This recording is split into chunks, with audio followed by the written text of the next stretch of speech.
Ahora sí, ahora sí.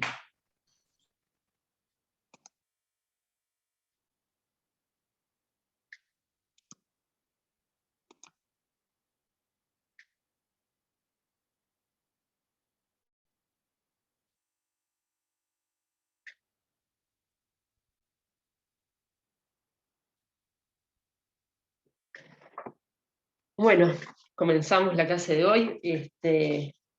Hoy ya empezamos con la penúltima unidad del año, la unidad 5, que la vamos a dedicar a enseñanza, saber y sujeto, se llama la unidad. Y el primer punto es Llevalar, didáctica reinaugurada, teoría de la transposición didáctica, sistemas de enseñanza y didáctico, transposición y vigilancia epistemológica, crisis de la enseñanza, envejecimiento del saber. Y bueno, y también vamos a hacerlo siempre desde el análisis de Llevalar, desde lo que hemos trabajado en el departamento de enseñanza y aprendizaje, de tu educación, que hemos hecho, hay un libro dedicado al análisis de Llevalar, sobre todo, bueno, ¿no? Se llama Didáctica Mínima, los acontecimientos del saber, y hay dos artículos específicos, uno de Luis Beares y otro de María Fernández, que analizan en forma bastante detallada la obra de Llevalar.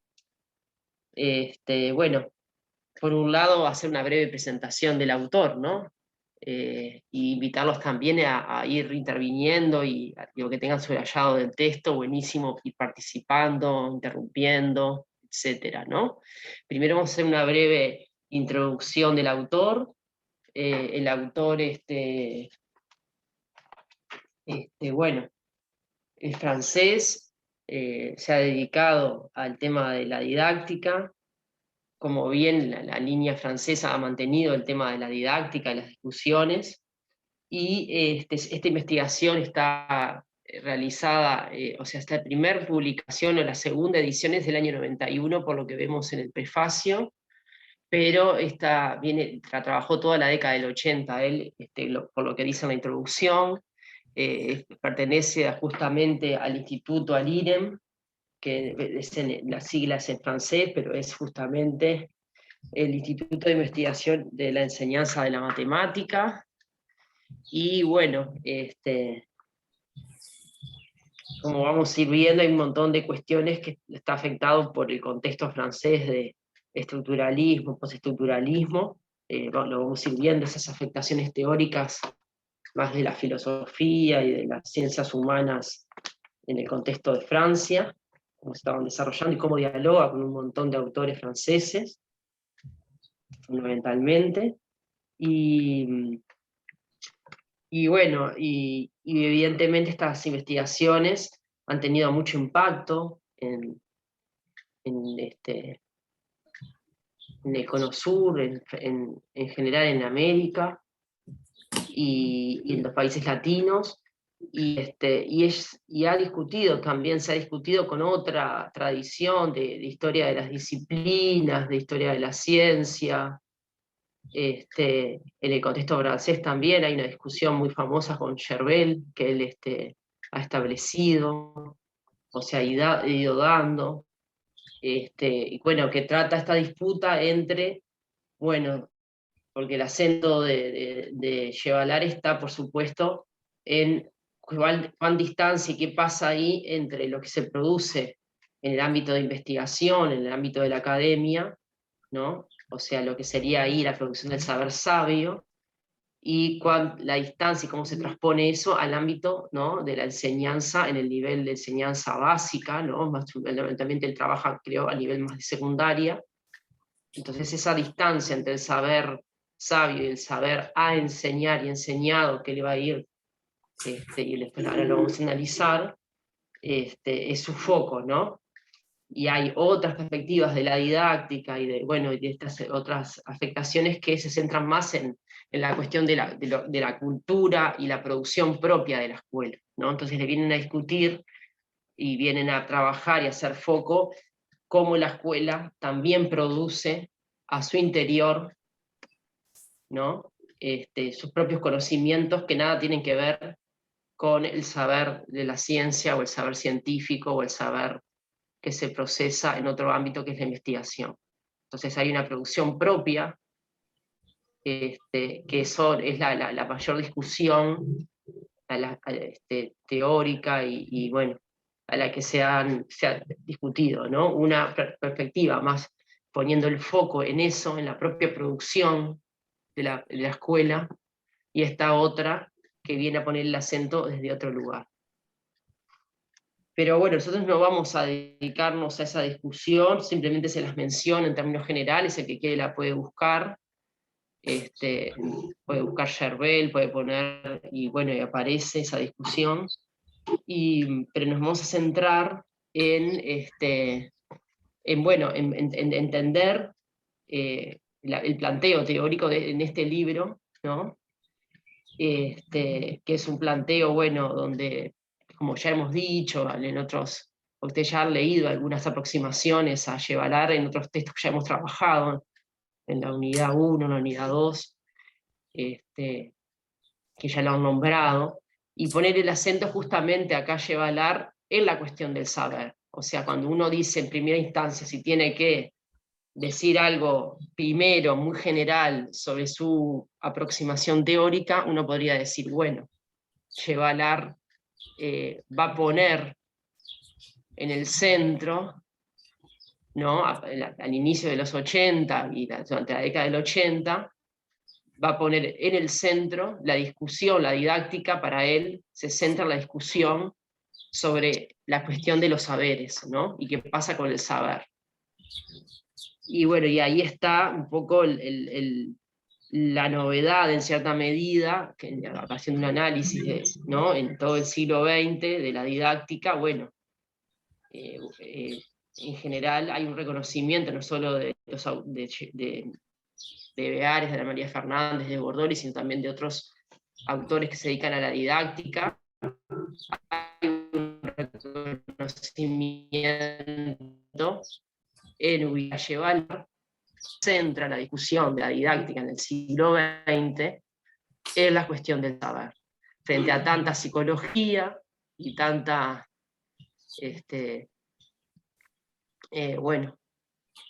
producción de la didáctica afectada por la psicología, y las psicologías cognitivas, psicología cognitivista, psicologías más conductistas, de toda la variedad, bueno, frente a tantas aproximaciones que centraban la discusión, ¿no? Y afectaban y pensaban siempre, más que nada, desde el aprendizaje y desde los procesos, ¿no? Que sucedía con el niño, y ponían en el centro el sujeto, bueno, Yevalar a poner en el centro la discusión sobre el saber, los saberes. Eso como una cuestión así como central, ¿no? Y bueno, yendo más a una cuestión como más general de por qué elegimos primer cosa, elegimos esta introducción que es bastante larga, extensa, ¿no? Que la titula ¿Por qué la transposición didáctica? Es más como en algún sentido epistemológica, pero también trabaja bastante sobre el concepto, los tipos, ¿no? Y elegimos los capítulos 6, 7 y 8, ¿no? Y bueno, esta priorización de estos capítulos porque consideramos que son los más centrales y desde donde queremos leerlo, ¿no?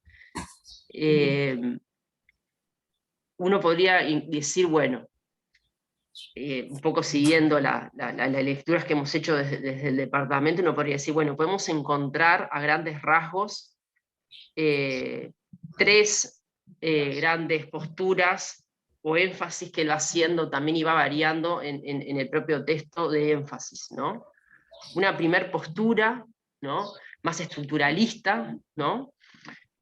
Donde se centra justamente en la discusión sobre la transposición didáctica, y se centra en esta relación entre el saber sabio, el saber enseñado y el saber a enseñar, ¿no? Y marca y hay dos tipos de transposición didáctica, una interna y otra externa, que vamos a ir viendo después. También desarrolla la concepción de ciencia desde donde se quiere parar, trabaja en cierta medida la atención, que la toma del tu ser, justamente entre objeto real y objeto de conocimiento, y ahí marca cierta postura siguiendo al tu ser materialista mínima para la didáctica, propone eso, y hace una crítica a ciertos voluntarismos y teorías epistemológicas más voluntaristas y en cierta medida capaz que agencialistas de la investigación-acción, hace bastante crítica a las posturas de la investigación-acción que estaban también en cierta medida afectadas por la pedagogía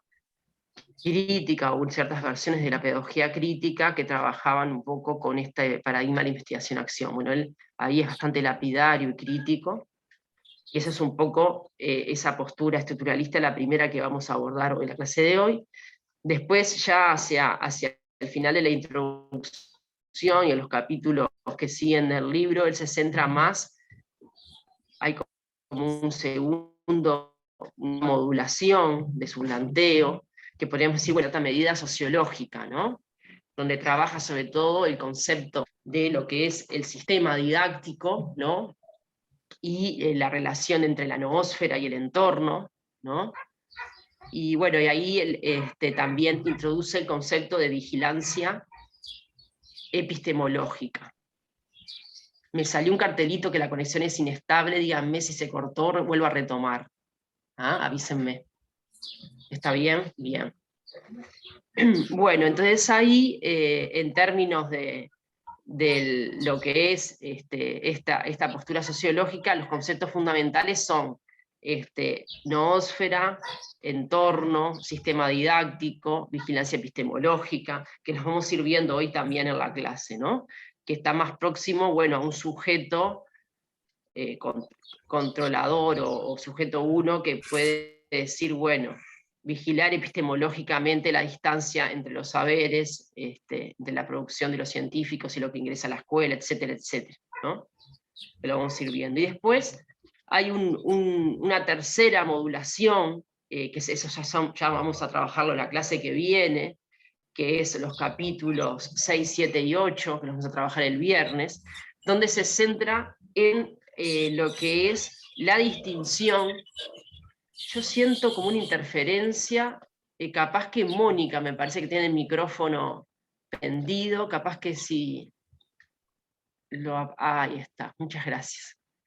Y ahí, bueno, en esta tercera modulación que se trabaja la distancia entre el saber enseñado y el saber aprendido como dos cortes diferentes, y ahí se centra en la distinción entre la enseñanza y el aprendizaje, ¿no?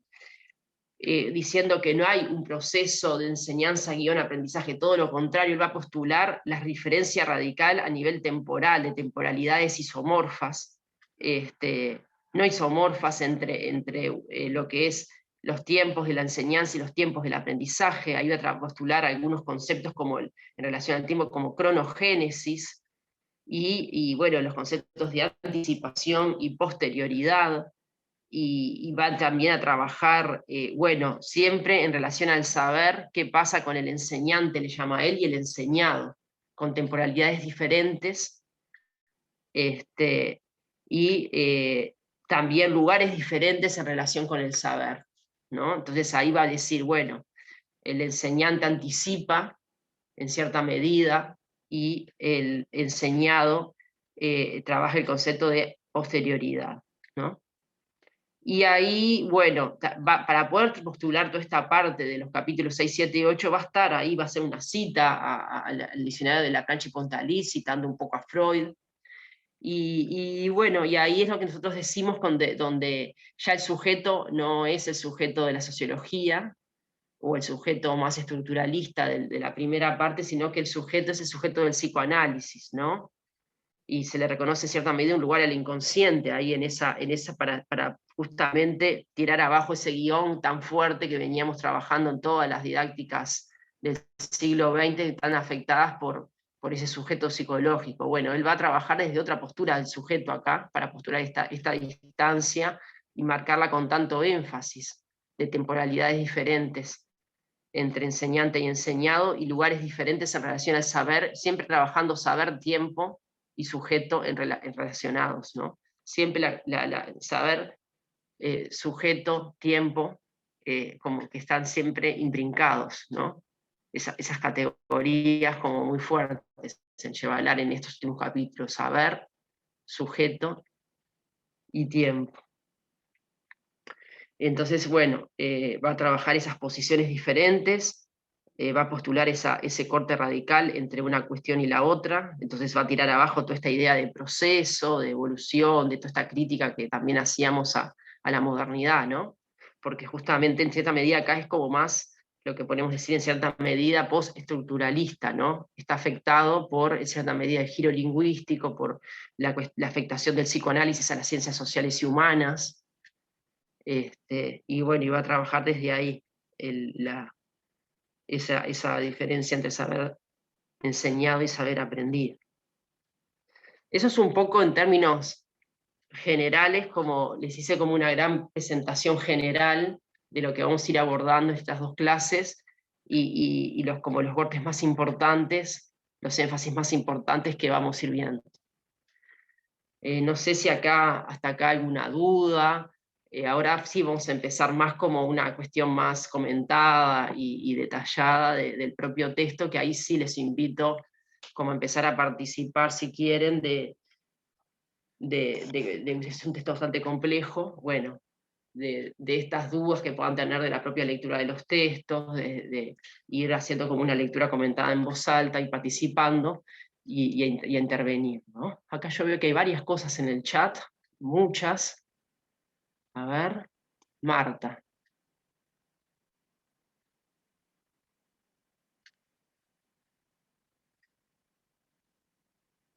Sí, Berret es un teórico también que trabaja con el concepto, del grupo también francés, y ahí que aborda este tema, si quieren seguir, es algunos textos de Limber Santos que también están en el libro, en uno de los libros del departamento donde él trabaja con Berret, pueden también acercarse y bueno, y leerlos también.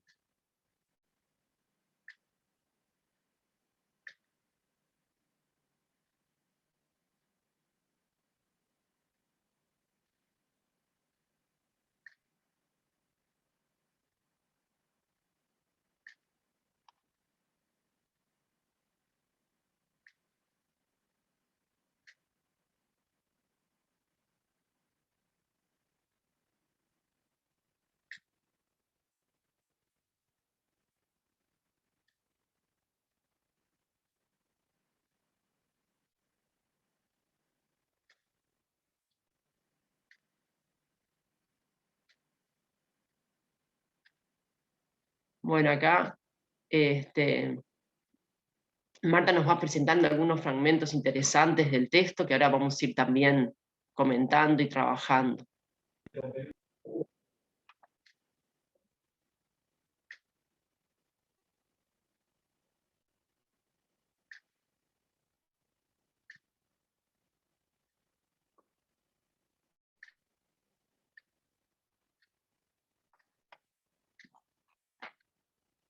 Bueno, yo lo primero que quisiera, si ustedes no arrancan con alguna...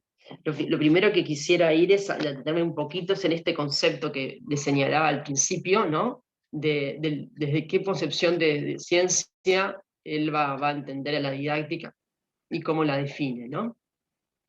Y entonces acá en la página 12, si ustedes en el primer párrafo, o sea, el párrafo que inicia ahí, la página 12, porque el otro párrafo venía de la página anterior, dice así: para ello conviene partir de muy lejos, de la posibilidad misma de la existencia de una ciencia que llamamos la didáctica de las matemáticas. Toda ciencia debe asumir, o sea que la postula como una ciencia, ¿no? La didáctica de las matemáticas es ¿no?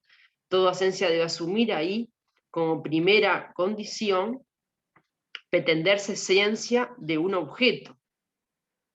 Y ahí dice, de un objeto real, cuya existencia es independiente de la mirada que lo transformará en un objeto de conocimiento.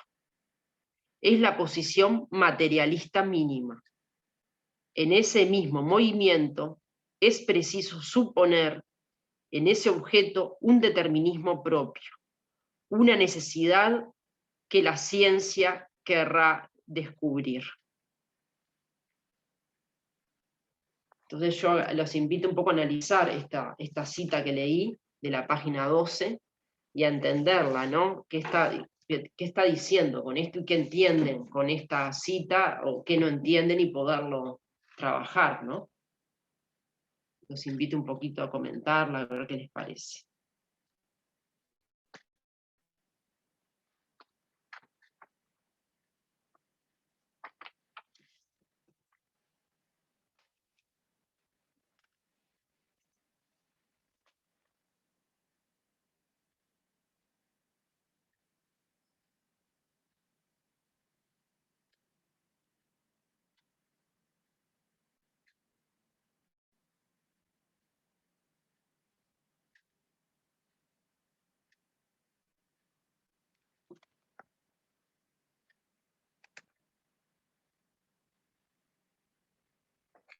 Bueno, estamos todos callados.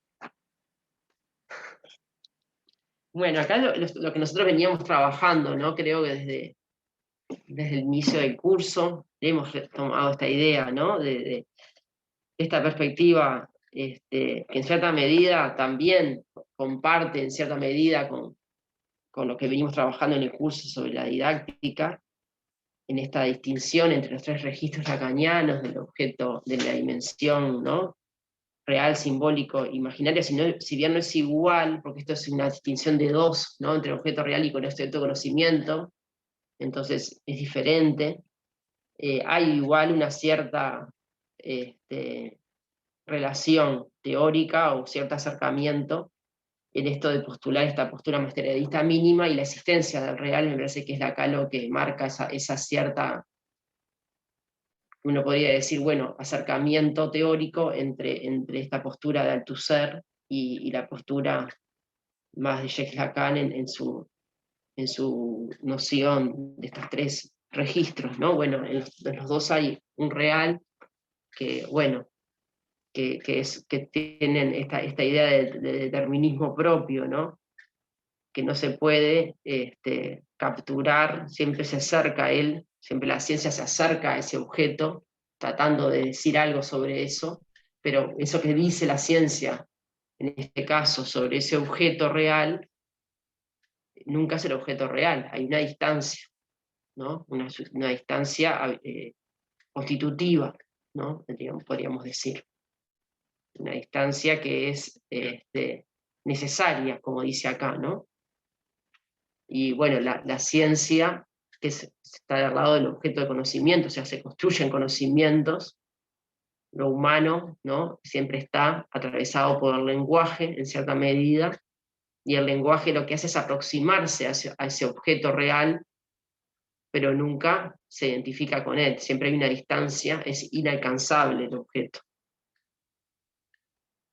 Y bueno, y en ese sentido es que postula esta perspectiva teórica, ¿no? La didáctica también, ¿no?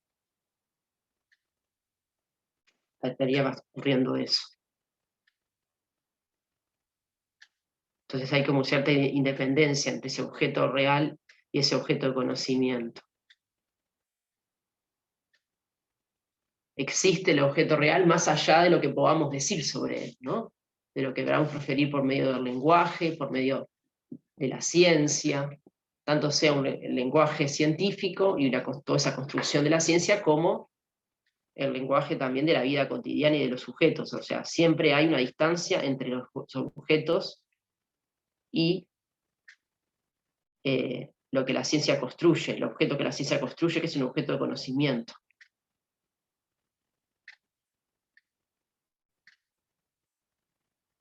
Por eso la materialista mínima en ese sentido se está refiriendo, ¿no? Hay una materialidad que existe más allá de la ciencia y del lenguaje.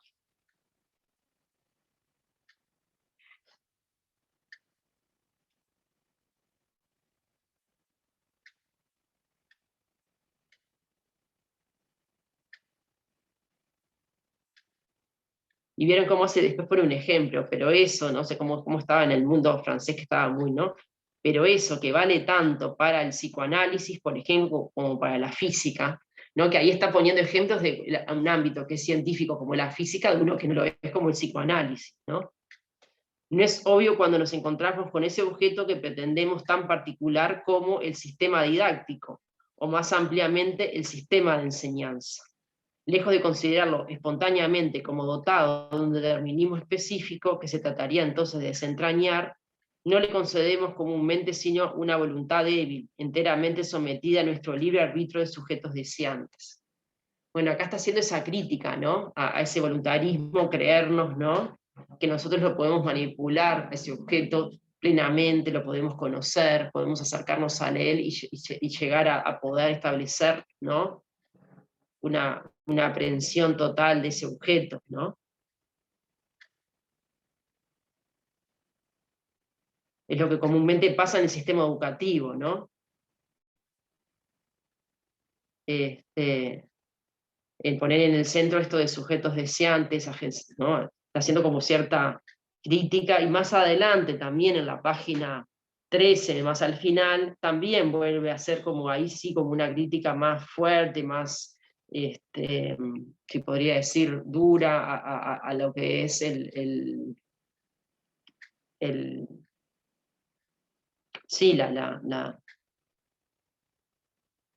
el sistema educativo, cómo funciona, ¿no?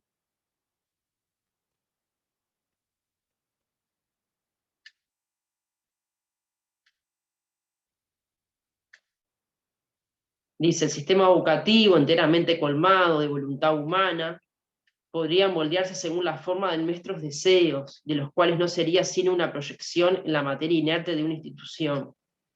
Añadiríamos incluso qué es lo que hemos hecho de él y al fin de cuentas encontramos en él lo que hemos puesto en él. Pero la cuestión aquí va mucho más lejos. Esta fe ingenua, ¿no? O sea, él habla de cierta fe ingenua, se explicita desde hace más de 20 años en un credo singular. Y acá le da mucha, ¿no? Es una manera muy, en un credo singular, en la investigación-acción, dice. Bajo este curioso vocablo se oculta algo muy diferente de un estilo particular de investigación que desearía legitimarse en tanto dialéctica renovada entre episteme y tecné. Allí se instala enmascarada toda una epistemología, o mejor dicho, toda una ideología del conocimiento que, sin embargo, entre sus más rigurosos defensores, se revela como lo que realmente es, un espiritualismo humanista que duda de la realidad misma de lo que se pretende aquí estudiar, transformar, y proclama de manera coherente con su confesión antimaterialista la llegada de un nuevo paradigma científico. Bien, no voy a seguir leyendo, pero me parece que es clara las perspectivas que él está poniendo, ¿no? O sea, él está trabajando acá una perspectiva más estructuralista que, ¿no? Más afectado por Bourdieu, por Althusser, todo lo que es en ese contexto, ¿no? Los críticos reproductivistas en educación, que ustedes lo trabajan más en el departamento de política, educación y sociedad, pedagogía, política y educación, no, pedagogía, política y sociedad, el departamento, donde trabajan, bueno, los aparatos ideológicos del Estado de Althusser, la reproducción de Bourdieu y Passerón, Bowles y Gintis, bueno, podríamos hacer una serie ¿no? de críticos reproductivistas que, bueno, le dan el papel a la educación y cómo la escuela es uno de los aparatos de reproducción de la ideología dominante, etcétera, ¿no? Y bueno, en esa discusión, él se postula un poco más cercano a estos autores, ¿no? Del contexto francés, y hace una crítica a autores que trabajan desde otra perspectiva epistemológica y ubican a la escuela en otro lugar, y ahí que son posturas más agencialistas, en cierta medida. Bueno, son las grandes discusiones de la pedagogía, ¿no? Y el lugar de la escuela y el papel de la escuela. Y bueno, él acá está tomando una postura bastante crítica, media lapidaria, con respecto a la investigación-acción, y diciendo justamente que es en cierta medida un espiritualismo humanista, y que no puede establecer por estar, o sea, para él sería imposible que un maestro o un profesor inmerso todo el tiempo en su realidad pueda establecer una distancia, según su postura, que está entre el objeto real y el objeto conocimiento. En cierta medida está diciéndole eso la investigación-acción. Hay otros autores después que van a reivindicar, ¿no?, otro lugar, desde autores, podríamos ubicar, ¿no?, de la pedagogía crítica, que van a hacer una discusión con este planteo tan duro de Llevalar, ¿no? Y bueno, ahí están las discusiones y las tensiones en el campo pedagógico y el campo de la didáctica, ¿no?, que van a decir, bueno, si bien sí, no podemos negar cierto papel de reproducción de la escuela, también hay un papel productor, que esa es un poco la discusión también con Yerbel en cierta medida, también que yo les traía, ¿no? Bueno, el ubicar a la escuela también en un lugar de producción, ¿no? Y bueno, y ahí podríamos, no sé, tenemos a Michael Apple, que hemos leído también, que también lo ubica desde otro lugar, si bien trabaja la ideología, trabaja un montón de categorías, también ubica en otro lugar eh, el papel de los docentes en relación a, bueno, a poder trabajar con estas cuestiones en cierta medida, de tomar conciencia de esto y tratar de cambiar esa situación, ¿no?, de reproducción. No sé, ahí hay que hilar muy fino, ir a cada autor, pero bueno, son énfasis. Sí, incluso ahí, digamos, con esta crítica, ¿no?, a la investigación-acción como un modelo, digamos, de investigación a nivel de la enseñanza, también, digamos, se relaciona con la posición, digamos, del enseñante en el proceso, ¿no?, más de orden estructural de la transposición didáctica, ¿no?, que es un lugar, ¿no?, de alguna manera relegado a la participación en, ¿no?, cierta parte de ese proceso, lo que sería la transposición didáctica interna, pero donde a la vez le reconoce, digamos, poco espacio de margen, ¿no?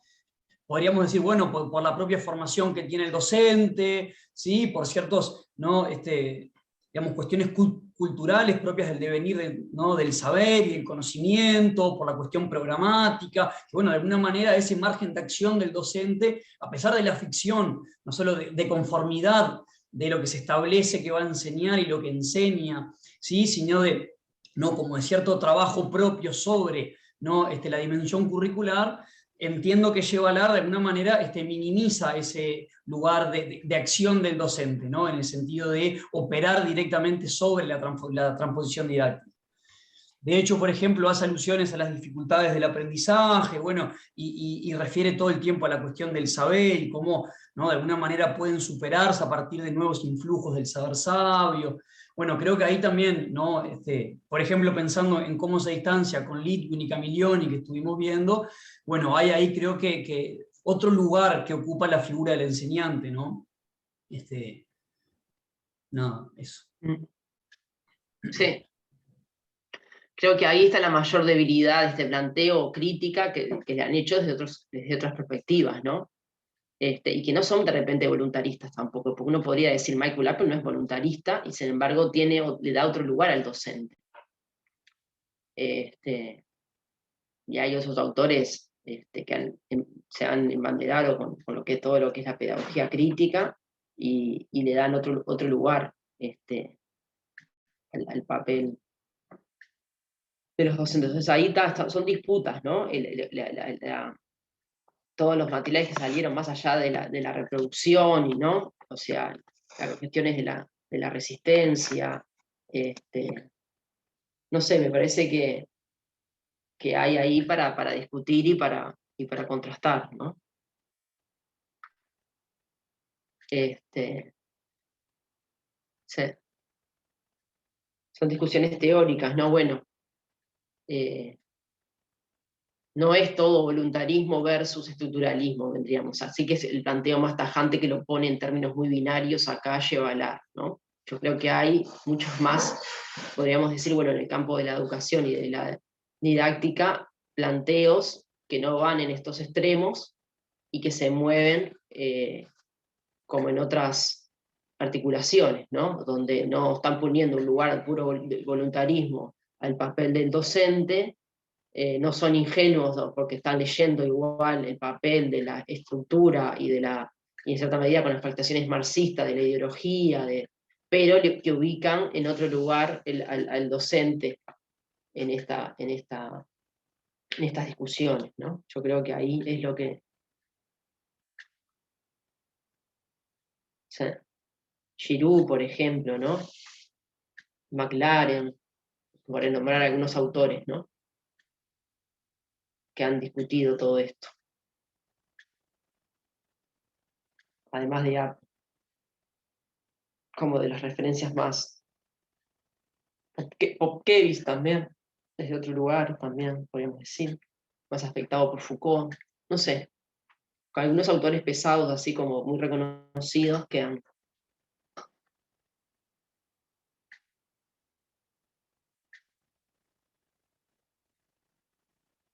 Y bueno, y después más al final, en la página 14, vuelve a afirmar esta distinción entre objeto real y objeto conocimiento, y donde ubica la didáctica de las matemáticas nuevamente, dice que está obligada esta didáctica de las matemáticas a oponerse a este punto anterior, ¿no? Al voluntarismo. Con ello se juega fundamentalmente su inscripción misma en el campo del conocimiento científico, su postulado y digamos incluso su acto de fe a partir del cual se ordena la perspectiva de sus esfuerzos, es que existe un objeto preexistente, independiente respecto de nuestras intenciones y dotado de una necesidad, de un determinismo propio, es un objeto por tanto cognoscible, en el sentido en el que la actividad científica, en todas las áreas en que se ha desplegado hasta ahora, pretende conocer el mundo.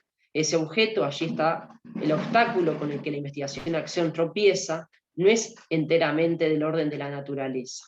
Es lo que yo denominaría un objeto tecnocultural, cuya formación se inscribe en la historia. En cuanto a algunos de sus rasgos, se trata de una historia relativamente reciente, cuanto más 3 siglos. Bueno, ahí me parece que está hablando bueno, de cómo justamente en la educación y en la didáctica se trabaja con un objeto tecnocultural, ¿no? Está afectado por la historia, afectado por la diferencia, por ejemplo, de lo que es, yo que sé, un matemático, un físico, un químico que trabaja con objetos de orden natural, ¿no? Entonces, bueno, ahí hay un matiz, una diferencia.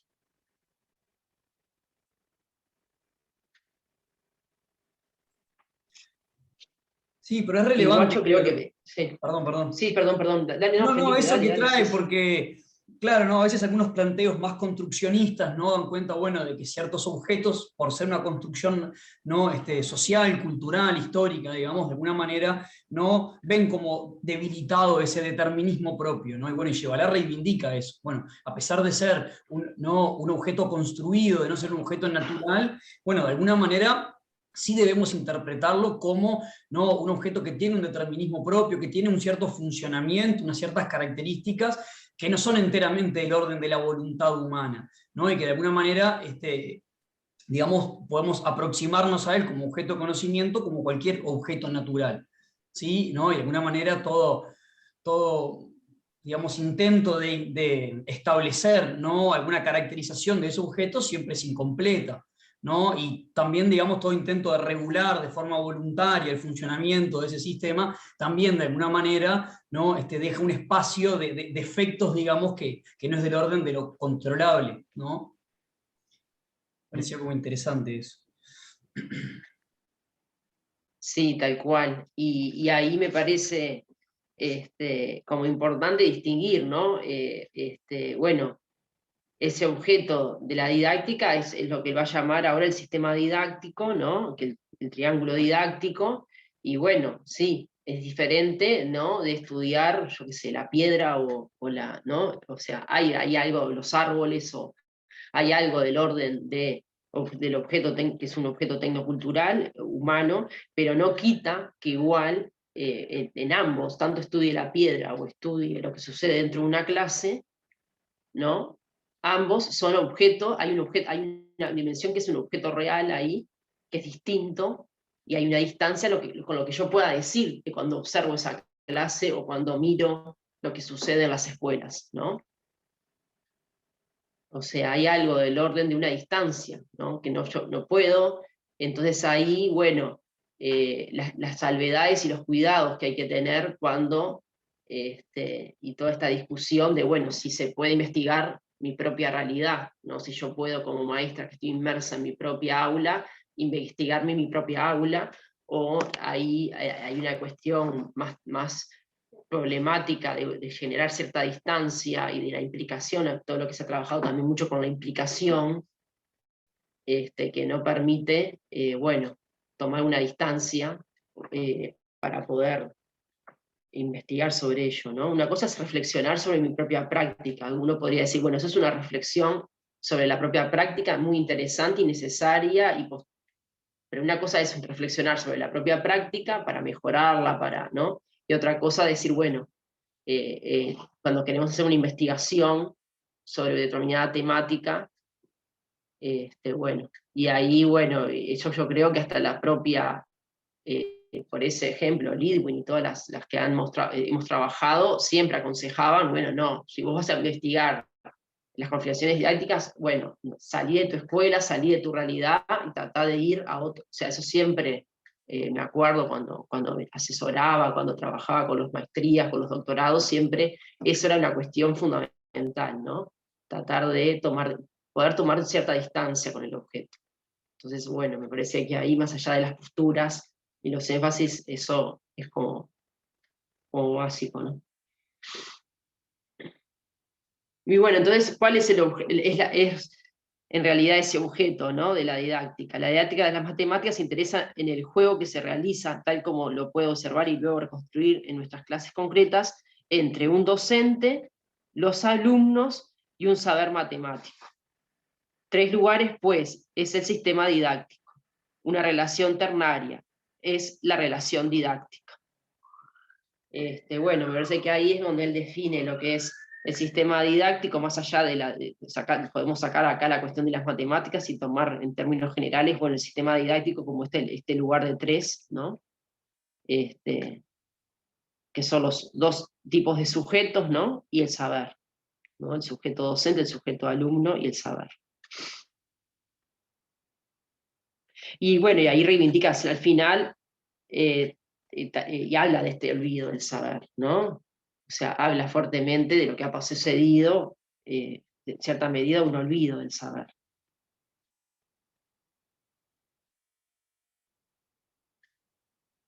Y bueno, ¿y qué es entonces? Se pregunta aquello que en el sistema didáctico se coloca bajo el estandarte del saber. Y lo pone en mayúscula acá, ¿no? El saber.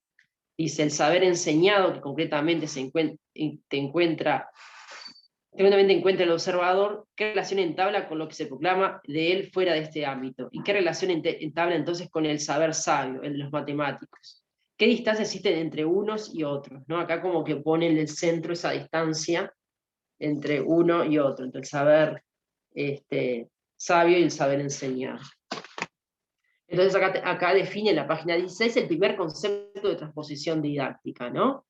Y va a trabajar con 2 conceptos, ¿no? El primer concepto en la página 16 dice, el concepto de transposición didáctica en tanto remite el paso del saber sabio al saber enseñado, y por tanto a la distancia eventual obligatoria que los separa, ¿no? Entonces el primer concepto ¿no? Es ¿no? La distancia entre el saber sabio y el saber enseñado.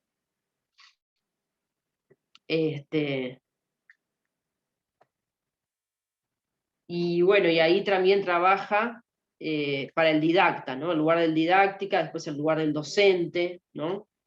Para el didáctica es una herramienta que permite recapacitar, tomar distancia, interrogar las evidencias, poner en cuestión las ideas simples, desprenderse de la familiaridad engañosa de sus objetos de estudio. En una palabra, le permite ejercer, y acá el papel del didacta para ejercer esa vigilancia. El que se dedica, bueno, a la didáctica de cualquiera de las disciplinas, en este caso de las matemáticas, es el que le pone a ese lugar de establecer esa bueno, qué está pasando con esa distancia, ¿no?, entre el saber sabio y el saber enseñado, lo que se enseña en las aulas del sistema educativo, ¿no?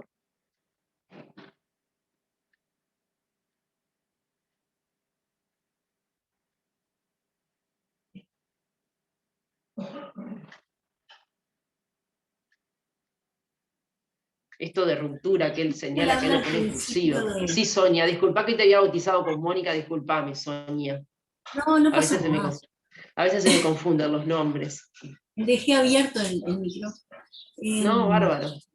No, yo al principio había visto, bueno, a mí no me resulta raro porque, o sea, si él cuando empieza hablando de ciencia, ¿no? Que toda ciencia tiene su objeto real, pero que a su vez existe la distancia al llevarlo a objeto de conocimiento.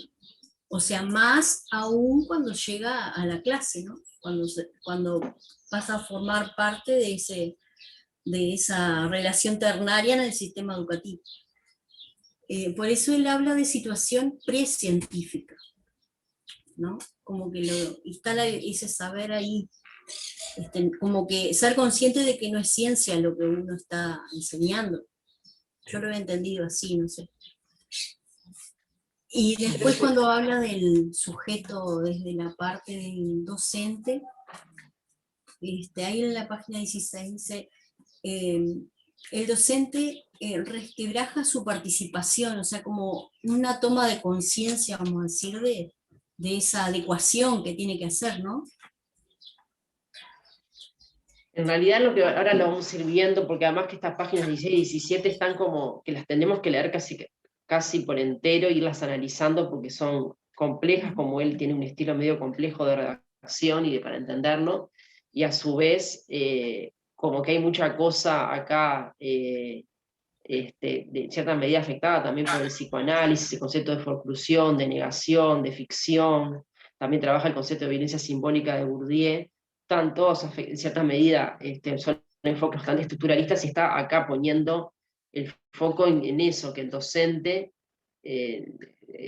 o sea, no es que él pueda manipular y decir la transposición didáctica, sino que es afectado por esa transposición. Eso va a ocurrir siempre, siempre va a haber transposición más allá de la voluntad del docente. Entonces quiere poner el foco en eso, en ese acento bueno, de que eso va a acontecer sí o sí más allá de la voluntad del docente.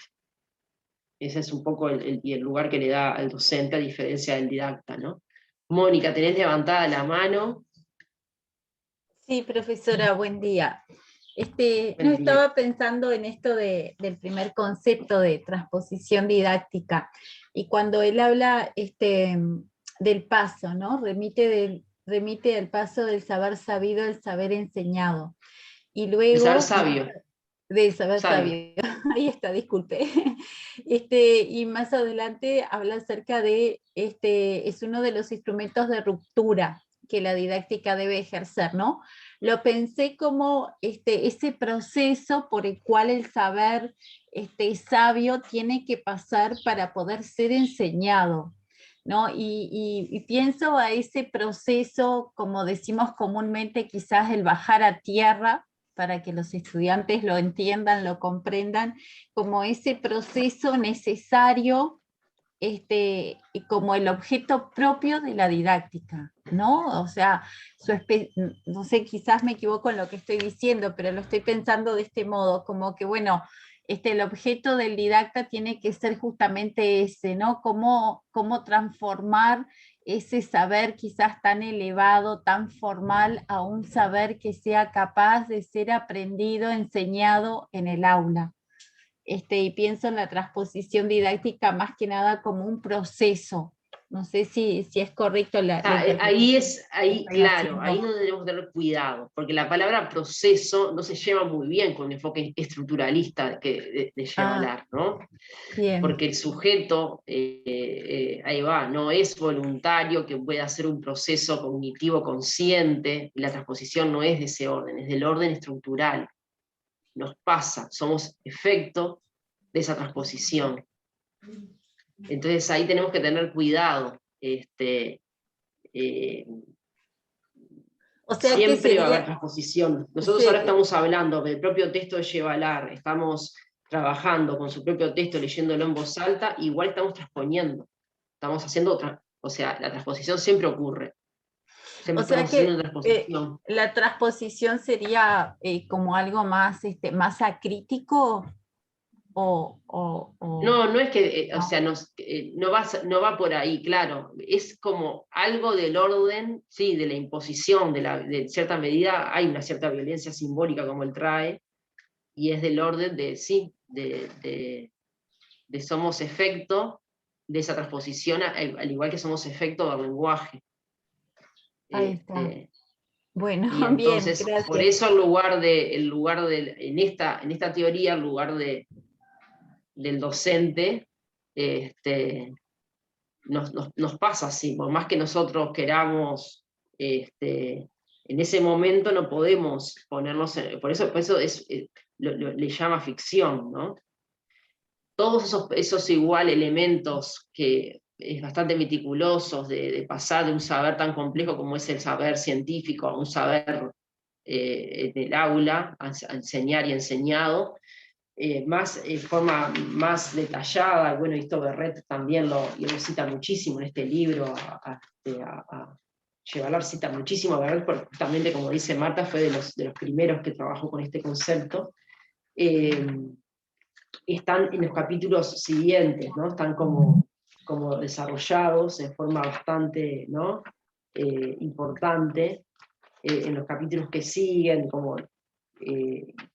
y Basil Bersen en alguna medida también estudió estos procesos, ¿no? Estos mecanismos de contextualización, descontextualización, como dice, o recontextualización, como dice Bernstein, después toda la cuestión acá de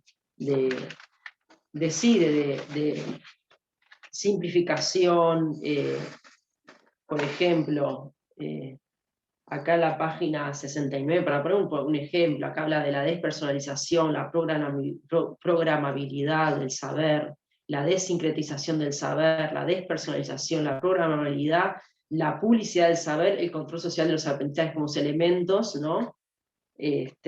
Bueno, que han atravesado los conocimientos y que para poder entrar en el aula, y que son cuestiones que las toma todas de Berret, ¿no? Como cuestiones ahí, como son todas citas de Berret, ¿no? Que han trabajado muchísimo con estos procesos que vos estabas desarrollando. Pero bueno, por eso el que quiere profundizar un poco más puede leer los textos también de Inversión, que han profundizado más con Berret. Bien, capaz que podemos ir leyendo bastante la página 16 y 17, porque es muy rica, tiene todas estas cuestiones que estamos trabajando, ¿no? Y ahí la distancia, bueno, el didacta, que lo ubica en ese lugar de posibilidad de hacer ese tipo de vigilancia epistemológica y de ver la distancia entre el saber, ¿no? Pero para el docente, dice, las cosas ocurren de otro modo. En un primer momento, al menos, el reconocimiento de la transposición didáctica supone resquebrajar su participación armoniosa en el funcionamiento didáctico. El sistema didáctico no es el efecto de nuestra voluntad. ¿Vieron? Acá empieza como bien claro a decir esto, ¿no? No es el efecto de la voluntad del docente, y los docentes no pueden manipular plenamente esa transposición. Su funcionamiento, dice, sin hablar siquiera todavía de su buen funcionamiento, supone que la materia, enseñante, alumno, saber, que vendrá a ocupar cada uno de los lugares, satisfaga ciertos requisitos didácticos específicos. Y ahí dice, para que la enseñanza de un determinado elemento de saber sea meramente posible, ese elemento deberá haber sufrido ciertas deformaciones que lo harán apto para ser enseñado, ¿no? Estas deformaciones que él habla, bueno, está hablando de esta segunda transposición didáctica que es estructural. Dice, el saber tal como es enseñado, el saber enseñado es necesariamente distinto del saber inicialmente designado como el que debe ser enseñado. El saber a enseñar. Entonces acá introduce otro concepto que es el saber a enseñar, Y ahí es cuando introduce el segundo concepto de transposición didáctica, la distancia entre el saber a enseñar y el saber enseñado, ¿no? Y bueno, y es diferente, ¿no? Este es el terrible secreto que el concepto de transposición didáctica pone en peligro. No basta solo con que se profundice una brecha, es preciso que esa brecha necesaria sea negada y excluida de la conciencia como problema. Claro, ¿qué está diciendo acá con esta cuestión de la negación y de la exclusión de la conciencia como problema del docente? ¿No? Es esta idea, bueno, cuando uno está enseñando, como docente, tanto, ¿no? Estás convencido de que estás haciendo, llevando adelante esa planificación, y que esa planificación, ese saber a enseñar, y esa distancia entre el saber a enseñar y el saber lo que realmente enseñaste es como prácticamente mínima, ¿no? Porque si no estaríamos locos, si nosotros no funcionáramos así, o sea, es el funcionamiento propio en términos de la conciencia, o sea, uno hace eso, sí, trabaja así, entonces es necesario que eso sea así, que el docente lo niegue, esa diferencia o esa distancia, y que se trate de aproximar lo más posible a lo que él planificó.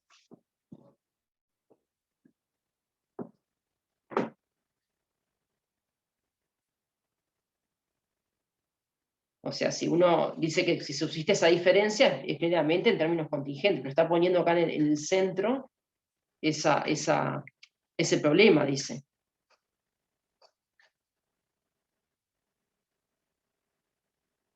Dice más adelante, enseguida, dice, el saber enseñado debe aparecer conforme el saber a enseñar, ¿no? O mejor, la cuestión de su adecuación no debe ser formulada.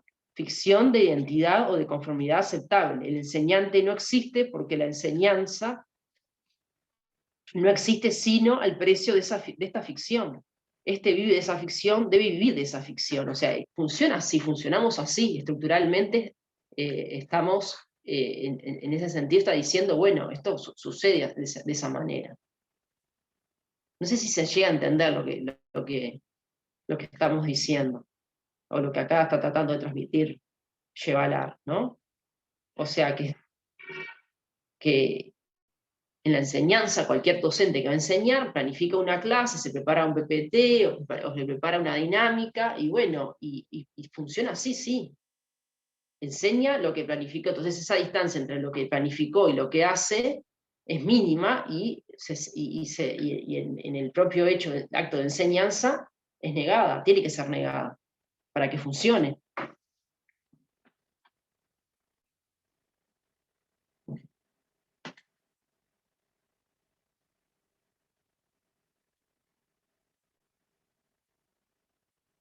Y por eso dice, después acá introduce el concepto de violencia, dice, por lo tanto, señalando un proceso que constituye el objeto de una negación tan vital, el concepto de transposición didáctica se afirma primero como violencia ejercida contra la integridad del acto de enseñanza, cuya identidad dibuja en una interrogación a la que el docente no puede responder a priori, sino negándose a escucharlo. Resistencia al concepto. El concepto y la resistencia por la que se encuentra hacen visible otra verdad del funcionamiento didáctico. No se comprende lo que ocurre en el interior del sistema didáctico si no se toma en cuenta su exterior. El sistema didáctico es un sistema abierto.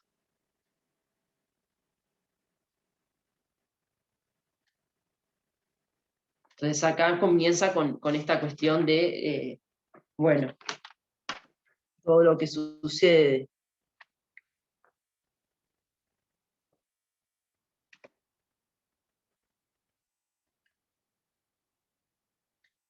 Y habla en cierta medida como el docente también tiene en cierta medida el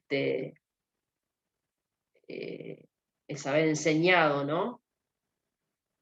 Será como un saber, dice acá, exiliado de sus orígenes, separado de su producción histórica en la esfera del saber sabio, legitimándose en tanto saber enseñado como algo que no es de ningún tiempo ni de ningún lugar. Y el saber enseñar, la naturalización también, ¿no? Supone un proceso de naturalización que le confiere la evidencia incontestable de las cosas naturales. Sobre esta naturaleza dada, la escuela espera ahora su jurisdicción. Yo creo que acá está hablando de esos elementos, sí, de la escuela que se transmiten, se naturalizan, que es propio de la dinámica de la transmisión, ¿no? Y sacar de un contexto y poner en otro. Evidentemente eso se naturaliza,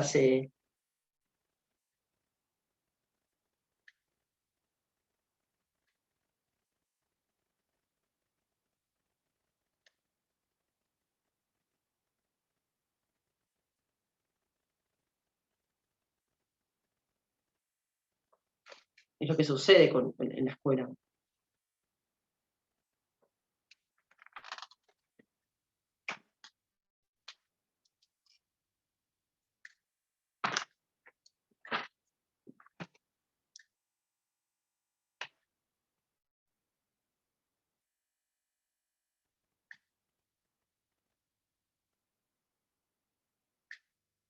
Entonces, bueno, en esta cuestión del primer concepto y el segundo, ¿no? Para ir cerrando, ¿no? El primer concepto, que es la cuestión más que nada del saber sabio, el saber a enseñar, lo ubica más que nada el rol ahí del didacta de las matemáticas. Y en el segundo concepto, ¿no? Del saber a enseñar, el saber enseñado, ubica acá el rol específico del docente, ¿no? Que trabaja más que nada con el segundo concepto, que uno le han dicho también transposición didáctica interna, ¿no? Y el primer concepto, transposición didáctica externa, lo ubica más en el lugar de los didactas de las distintas disciplinas.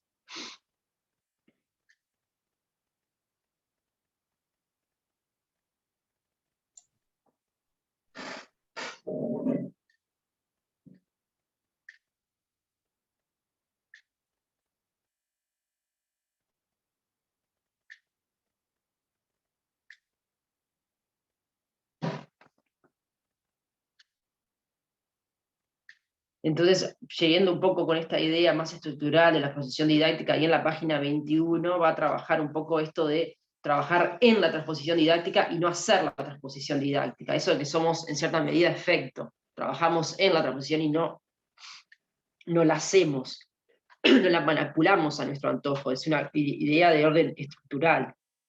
Somos efecto más que nada de esa transposición.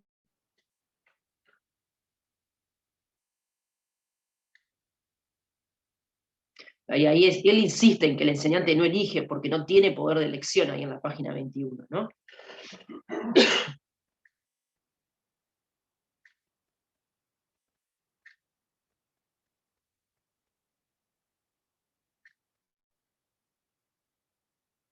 Y ahí hace como una crítica también nueva al activismo. Dice, es verdad, se dirá, es verdad que hay transposición didáctica, organicemos pues esas transposiciones didácticas, ¿no? Ahí está como diciéndolo, o sea, está criticando esa postura de que podamos organizarlas, ¿no? Dice, el activismo obstruye el análisis y una cierta actitud reflexiva. Preparar una lección sobre logaritmos se vuelve entonces hacer la transposición didáctica de la noción de logaritmo. Sin embargo, preparar una lección es sin duda trabajar con la transposición didáctica, o más bien en la transposición didáctica. Jamás es hacer la transposición didáctica, y entonces ahí dice, cuando el enseñante interviene para escribir esta variante local del texto del saber, que él llama su curso, o para preparar su curso, es decir, para realizar el texto de saber en el desfiladero de su propia palabra, ya hace tiempo que la transposición didáctica ha comenzado, ¿no? ¿Se entiende eso? ¿Qué es lo que quiere decir?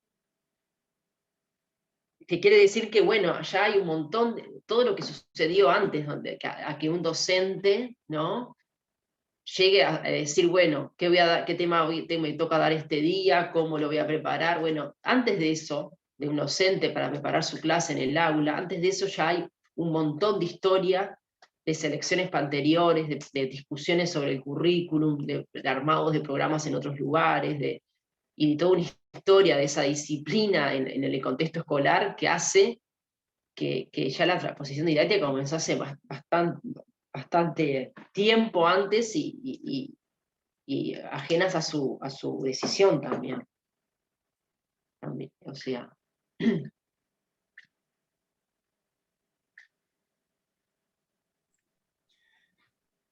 Sí, incluso va a decir en algunas de las, Sí. ¿no?, de las exigencias de la publicidad, digamos, de los conocimientos científicos, ya se ve, digamos, ese trabajo de transposición, ¿no? La despersonalización de los conocimientos, ¿no? Como exigencia, dice Chevaler, de la publicidad del saber, un saber que deja de ser de alguna manera, ¿no? Parte de un pensamiento esotérico, ¿no? de un investigador, y bueno, ya pasa, ¿no? a formar parte de un universo de conocimientos que, ¿no? circulan de alguna manera de distintos modos en la sociedad, ¿no? Bueno, como cuestiones que ya permiten visualizar o utilizar el concepto de transposición didáctica desde los registros de producción del saber, ¿no? De hecho, en el posfacio como que recupera esa idea, ¿no? Incluso acerca a la didáctica al campo de la antropología, ¿no? Y va a decir, bueno, a la didáctica contempla en todos lados, ¿no? En todo caso, digamos, una dimensión que es propia de lo antropológico, en tanto atiende las relaciones de los sujetos, las instituciones, los objetos, ¿no? Ahí toda esa circulación particular que se da entre sujetos, instituciones y objetos de conocimiento, digamos.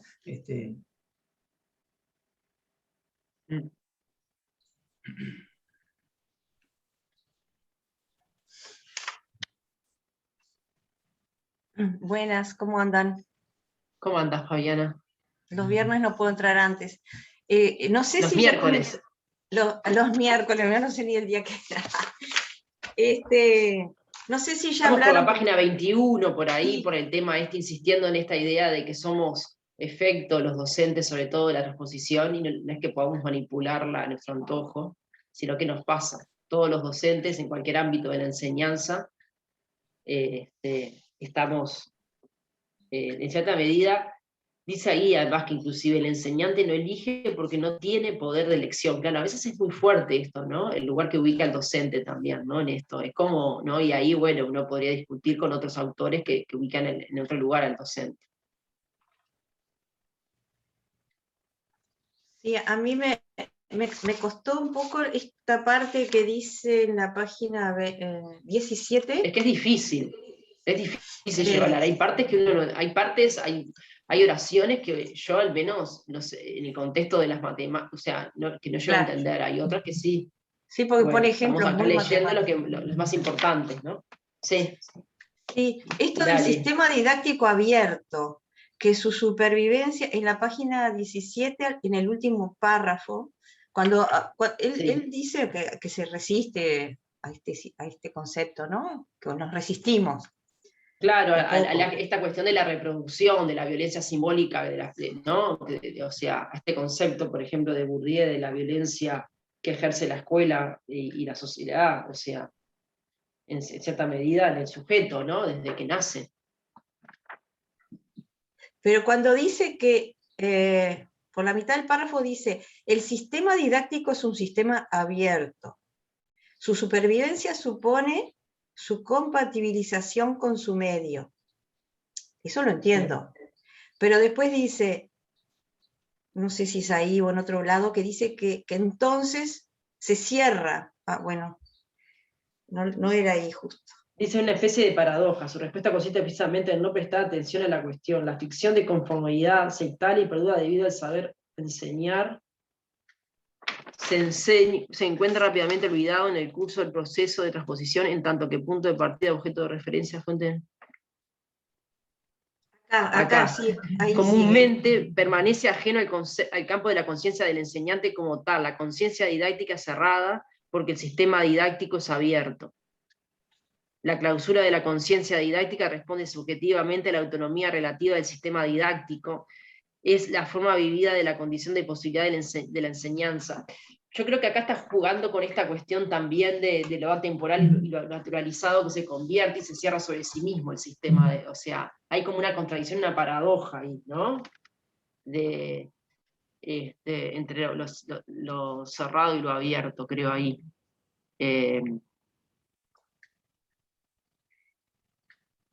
Dice, la conciencia didáctica es cerrada porque el sistema didáctico es abierto. Eso es lo que cuesta, ¿no? Me complica el porqué. Si pusiera la conciencia didáctica es cerrada, el sistema didáctico es abierto, bueno, pero ¿por qué? Está. Sí. Hay que ver también la traducción ahí, como Porque, a ver, Porque no veo una relación de causalidad. Yo creo que lo de la conciencia didáctica cerrada, eso es como un automatismo que tenemos, ¿tá? Se nos da el programa y lo hacemos, chao. Ahora entraron las competencias y los maestros están haciendo competencias. Digo, maestros, profesores, por supuesto que hay resistencia, pero entra en una dinámica de que, bueno, ahora viene esto, bueno, hago esto, ¿no? Y en ese sentido lo encuentro que es cerrado.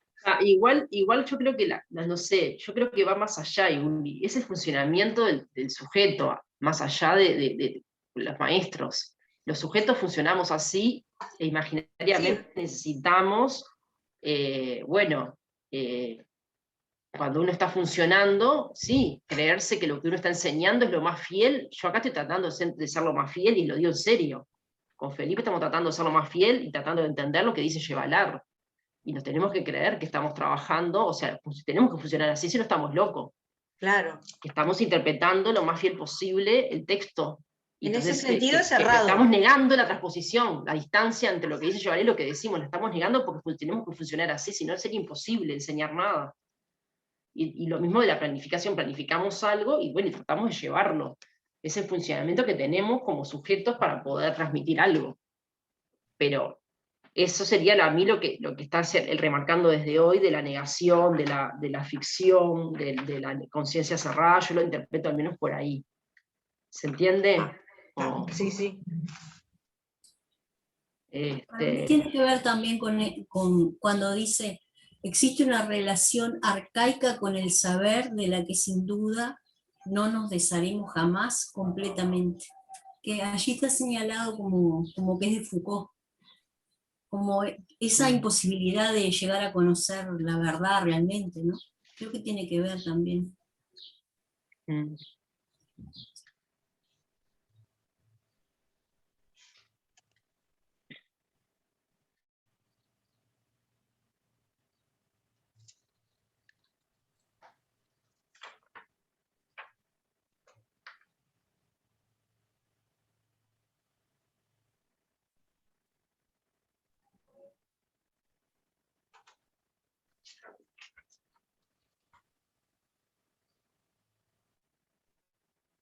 A mí me gustó mucho el final de la página 22, digo, como una luz en el camino. Sí. Bueno, ¿es largo? ¿Lo leo todo o solo el pedacito en verdad? Sí, dale. En sentido, la visión didáctica designa, pues, el paso del saber sabio al saber enseñado. Pero la especificidad del tratamiento didáctico del saber puede comprenderse mejor a través de la confrontación de los dos términos, de la distancia que los separa, más allá de lo que los acerca, impone confrontarlos. Bueno, hasta ahí medio no entendí mucho. Después dice, en verdad, el olvido del saber sabio no oscurece en absoluto el desarrollo atento del análisis del saber enseñado. Eso me gustó. No es más que el primer tiempo de la sustitución. En el análisis del saber enseñado, del análisis del saber sabio, en la ilusión reencontrada de una identidad feliz entre ambos. Como que es posible, o sea, lo olvidamos al saber sabio para poder analizar el saber enseñado. Lo estoy tratando de interpretar, ¿no? Que el primer paso sería de la sustitución, dice ahí.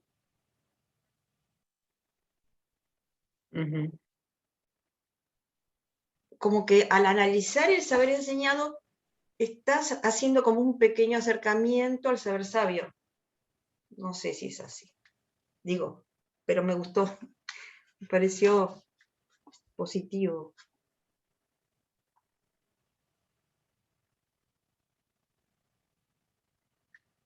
Y después en la otra sigue también una buena parte. Y ahí me parece que sí, ahí lo que está diciendo que tú te estás yendo es centración él habla del análisis epistemológico, justamente, porque podríamos decir que su concepción de didáctica está centrada en el análisis epistemológico, o sea, se centra en el problema del saber, todo el tiempo está con esta cuestión del saber poniendo en el eje, en el centro de eso, ¿no?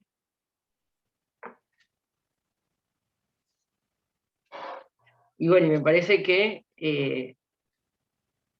bueno, está siempre haciendo esta diferencia entre el primer concepto de transposición y el segundo, ¿no? El segundo es este que le está llamado en sentido más restringido, ¿no? Lo que le pasa más al docente en el aula, la distancia entre el saber. No, el restringido en realidad es el primero, el externo, la distancia que hay entre la transposición, el paso del saber sabio al saber enseñado, ¿no? Y después se le ubica más en el otro sentido, en el pasaje, la ubica más al docente, ¿no? En esa problemática entre el saber a enseñar y el enseñado, y bueno, y ahí pone toda la cuestión, los conceptos de negación, de ficción, porque eso justamente tiene que ser así.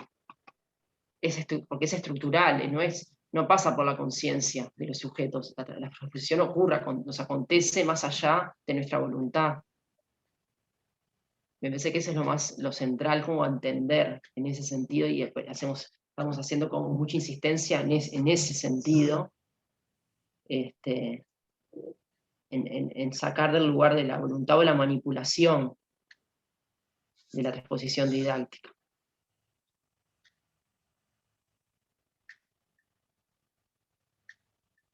No sé, me parece a mí ahí como central. A mí es lo que más me cuesta de aceptar. Que no es posible. Dale.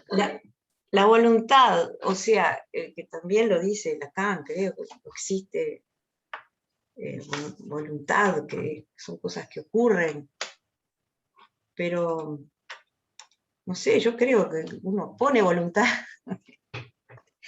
No, pero no es, a ver, por supuesto que uno pone voluntad, planifica y trata de estudiar, de leer, y eso no le quita valor a...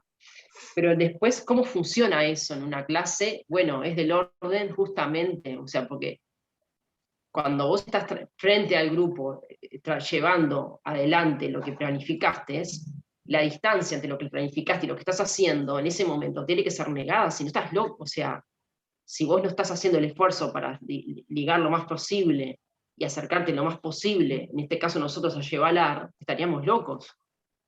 Nosotros acá tenemos que estarnos convencidos de que estamos tratando de ser lo más fiel a Yevalar cuando estamos trabajando con este texto. Y eso tiene que ser negado, porque si no, o sea, funcionamos así. Porque eso sería la ficción. Claro. Sería la ficción. Si no hubiera ficción y no hubiéramos imaginario, estaríamos todos locos. Es la manera de funcionar. Me parece que acá es lo que él quiere, me parece a mí, destacar. También dice en la ilusión reencontrada de una identidad feliz entre ambos, ¿no? Entre este saber sabio, claro, y el saber enseñado. O sea, así funcionamos, y es necesario funcionar así. Sí. Él lo está diciendo en ese sentido, de la ilusión.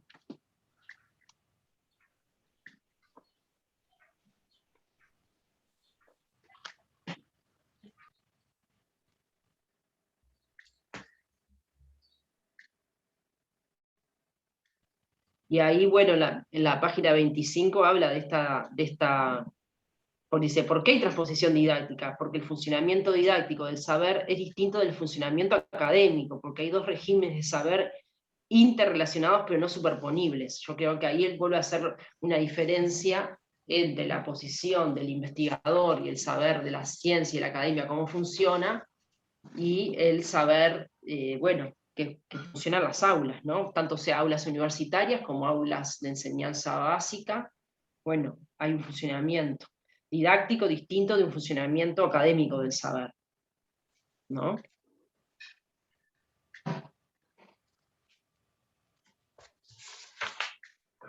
Entonces dice, la transposición didáctica, ahí en la página 25 al final, tiene lugar cuando pasan al saber enseñado elementos del saber. Pero, ¿por qué son necesarios esos flujos? Comúnmente el saber enseñado vive muy bien encerrado sobre sí mismo en una plácida autarquía, protegido por lo que hemos llamado la clausura de la conciencia didáctica. Este distanciamiento tan eminentemente funcional del resto del mundo, y cuando se lo observa el funcionamiento didáctico revela incluso una verdadera capacidad de producción de saber a fines del autoconsumo. Bueno, acá es donde podemos decir, bueno, tampoco es que Yevalar no le da ningún lugar a la producción de saber en la escuela, está hablando también acá que la escuela también, lo dice una vez sola, ¿no? Y no es el eje de su razonamiento ni de su exposición, pero acá mínimamente uno podría decir, bueno, dice que el funcionamiento didáctico revela incluso una verdadera capacidad de producción de saber a los fines del autoconsumo. Esta creatividad didáctica introduce muchas variaciones sobre los grandes motivos de la más alta ascendencia. Y acá pone un ejemplo sobre el coseno, que a mí cuando se me va con el coseno y las matemáticas, bueno, pero bueno, pone un ejemplo ahí de la producción.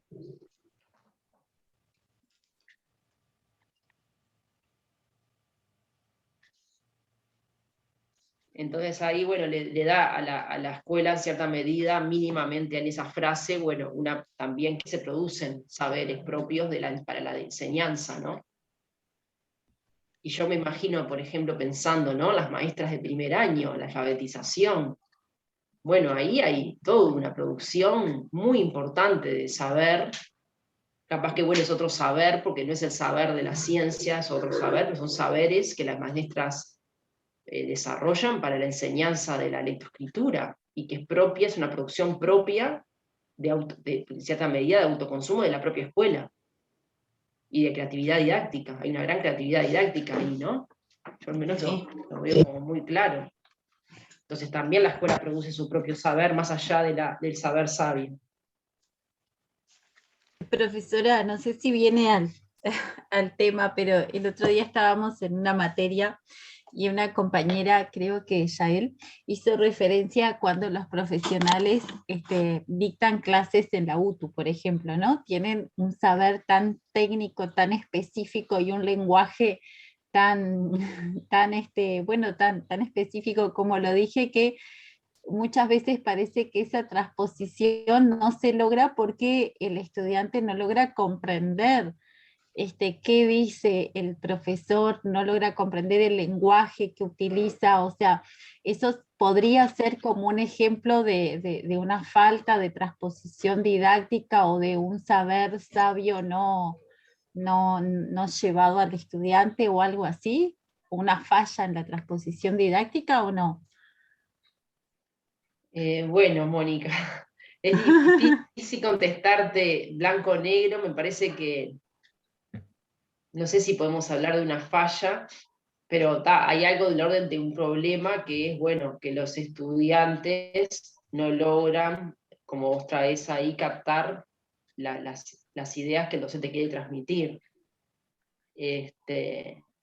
Entonces, transposición igual siempre hay, porque el docente en ese momento está enseñando y no está trabajando en su empresa, siendo, yo qué sé, si es yo qué sé, albañilería, bueno, resolviendo los problemas, o si es electricidad, de su empresa en relación a la electricidad. Siempre se pone frente a un grupo de alumnos en la UTU y trata de enseñar algo sobre eso que él trae de su campo. Entonces, transposición siempre va a haber. El tema es, bueno, qué recursos utiliza para que los estudiantes puedan entender eso que está planteando.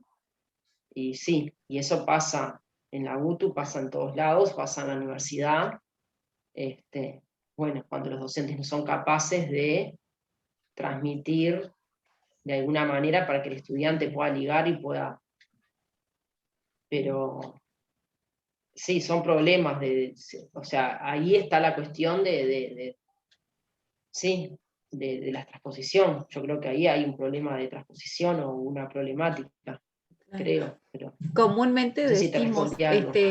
sí, comúnmente decimos, le falta didáctica, ¿no? Le falta conocimientos didácticos, porque tiene mucho conocimiento técnico específico, pero el conocimiento de la didáctica, que no se piensa como esa transposición, quizás eso es lo que en algún sentido le falta.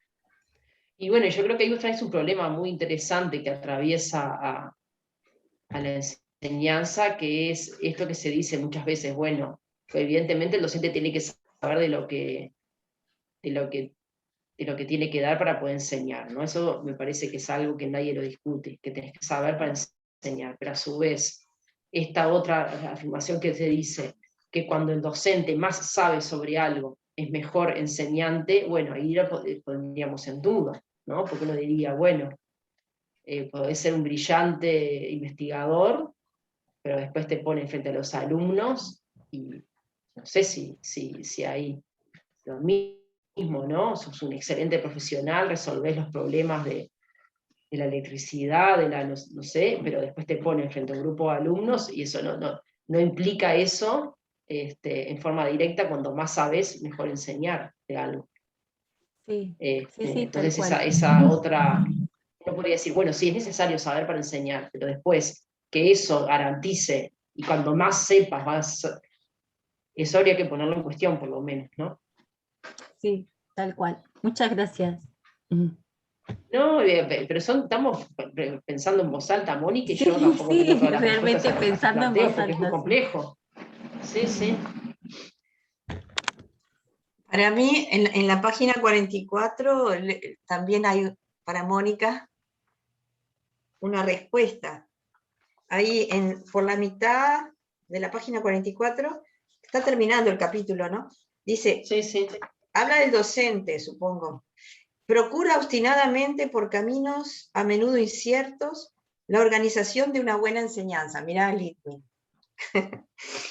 El orden didáctico que no se pliega a nuestros deseos viene a recordarle que una enseñanza, antes de ser buena, debe ser simplemente posible. O sea, por más que digas, me mato haciendo metodología y esto y el otro, hay algo que tiene que ser posible, ¿no? No sé en dónde está, porque hay tantos factores.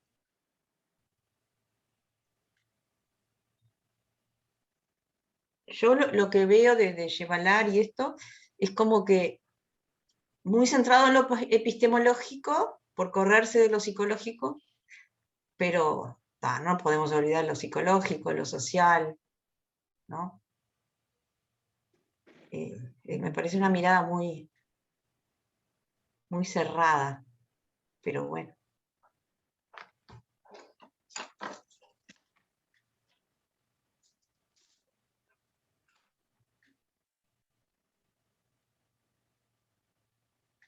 Muy interesante.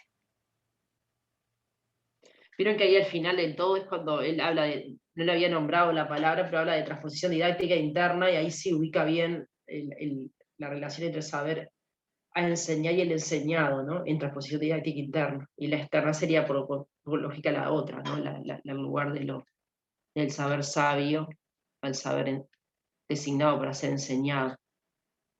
Lo que ocurre en la noósfera para él. ¿Dónde es Todo eso? lo que es. Y ahí enseguida que vos leíste es unas oraciones, dice, cuando los programas son preparados, conformados, se adquieren fuerza de ley, comienza otro trabajo. O sea, hay todo un problema de discusión de los programas, ¿no? Entonces, ¿quiénes intervienen en general cuando van a armar los programas y los nuevos currículos y los diseños curriculares? En general, son los didactas, los especialistas, llaman a un grupo, ¿no? Los que enseñan de repente en la formación docente, ¿no? Y ahí discuten los programas.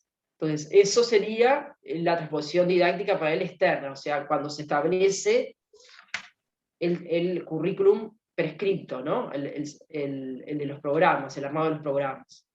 Y la otra transposición didáctica, la interna, que es así, la que se centra en el docente, es el docente que decide lo que acontece en el aula, o sea, la distancia que hay entre lo que planifica el docente, lo que está en el currículum prescripto, lo que está en los manuales escolares y lo que acontece efectivamente en las aulas. Esa distancia es la de la función didáctica interna, le llaman, ¿no?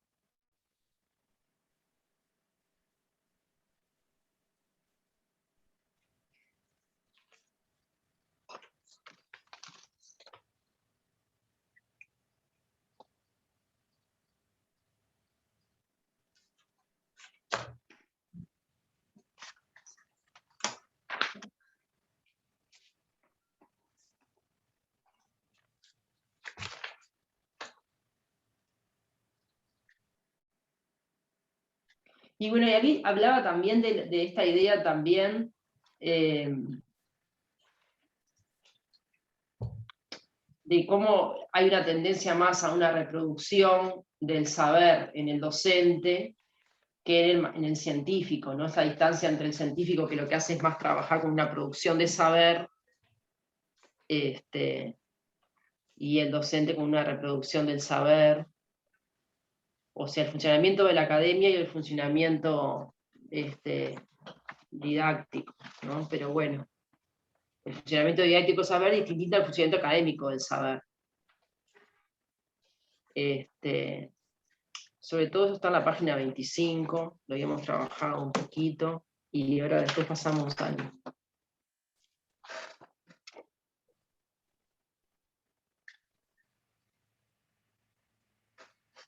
La función del docente sería de reproducción y de representación del saber. Ahí va, eso mismo. Y dale, léelo, esa justo ahí, esa parte.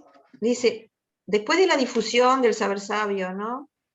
Producción Sí. social del conocimiento, ahí le toca a la enseñanza. Dice, más tarde, además, en la intimidad del funcionamiento didáctico, cumplirá una función enteramente diferente, de reproducción y de representación del saber, sin estar sometido a las mismas exigencias de productividad. El juego del saber adopta ahora un aspecto totalmente diferente. Yo creo que eso es evidentemente lo que más le discute Yerbel, ¿no? O sea, le está diciendo que en la escuela también hay producción de saber, desde otro lugar distinto a lo que lo está diciendo acá. Aunque después en la otra página... ¿Quién lo discute, perdón? Yerbel, por ejemplo, hay una discusión, ¿no?, sobre la propuesta de Chevalar bastante en el contexto francés. Ni Es idea. esta tensión, ¿no?, entre el lugar el papel qué papel le deja acá el docente, Chevalar, a la escuela. Es la misma también, en cierta medida es también la misma discusión con los críticos reproductivistas, ¿no?, del papel del docente y de la escuela que le han dejado, ¿no?, como meros efectos de esas dinámicas terribles estructurales del poder, y bueno, y ahí, bueno, las diversidades de enfoques de los críticos reproductivistas, y que algunos justamente podrían decir estamos un poco más allá de las teorías de la reproducción, y ahí podríamos trabajar en cierta medida con Apple, que lo hemos trabajado, con Giroux, McLaren, ¿no?, que trabajan un poco esta idea de, bueno,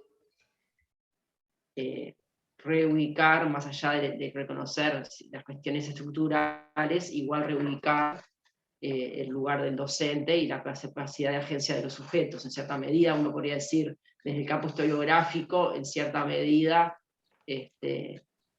podríamos decir que desertó también, en definitiva, va a reubicar ese lugar también, más allá de reconocer, bueno, la dimensión estructural, sin negarlo. Desde otro enfoque teórico, desde otras... Aunque ahí le hayamos leído un pedacito en la página 26, donde y cuando se lo observa el funcionamiento didáctico revela incluso una producción de saber a los fines del autoconsumo. Claro, está diciendo que es a los fines del autoconsumo, está hablando como quien dice, esta creatividad didáctica introduce muchas variaciones como los grandes motivos de la más alta ascendencia, hasta cierto punto el didáctico es pues proveer a sus propias necesidades en cuanto al saber que se va a enseñar su historia. Esta pasible economía debe abrirse a aportes que no son de su elaboración, porque ese funcionamiento aparentemente armonioso y sereno llega a entrar en crisis. Entonces ahí empieza a hablar de lo que es el sistema de enseñanza, el entorno, la noósfera, ¿no? Esta cuestión más que habíamos dicho, en cierta medida, más sociológica de su planteo.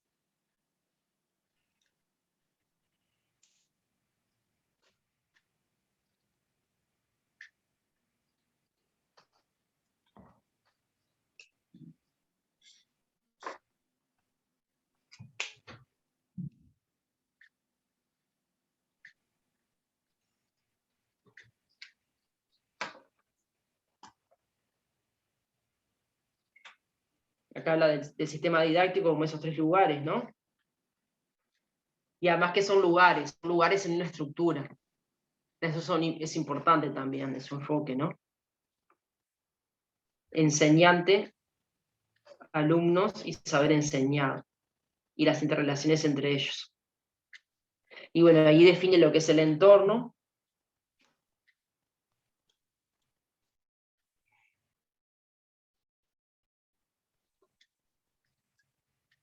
El entorno inmediato del sistema directo está constituido inicialmente por el sistema de enseñanza, que regula el conjunto de sistemas didácticos que tiene a su lado un conjunto diversificado de dispositivos estructurales que permiten el funcionamiento didáctico y intervienen en el nivel. Entonces acá tenemos ese esquemita de la figura 2, de la página 28, ¿no? Que tenemos un conjunto de sistemas didácticos, ¿no? Que es la relación profesor-saber y enseñante, que hay muchos sistemas didácticos múltiples, todos esos sistemas didácticos, bueno, se reúnen en lo que es todo el sistema de enseñanza, ¿no? Y es el primer como circulito, son los sistemas de enseñanza, muchos sistemas didácticos forman el sistema de enseñanza, y lo primero que tenemos ahí es la noósfera y después el entorno, ¿no? Y bueno, el sistema de enseñanza está más formado por la sociedad de expertos y el entorno por los padres, los académicos, las instituciones políticas, etcétera, ¿no?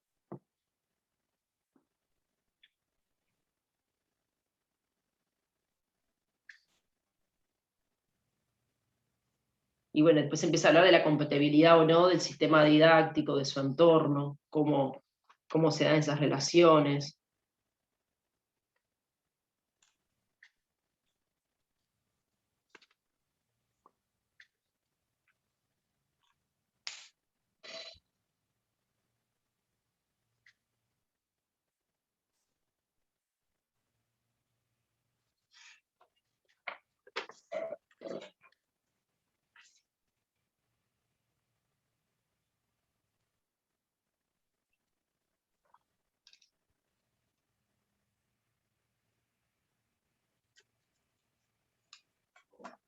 ¿En algún lado Beares criticaba la noósfera o estoy equivocada?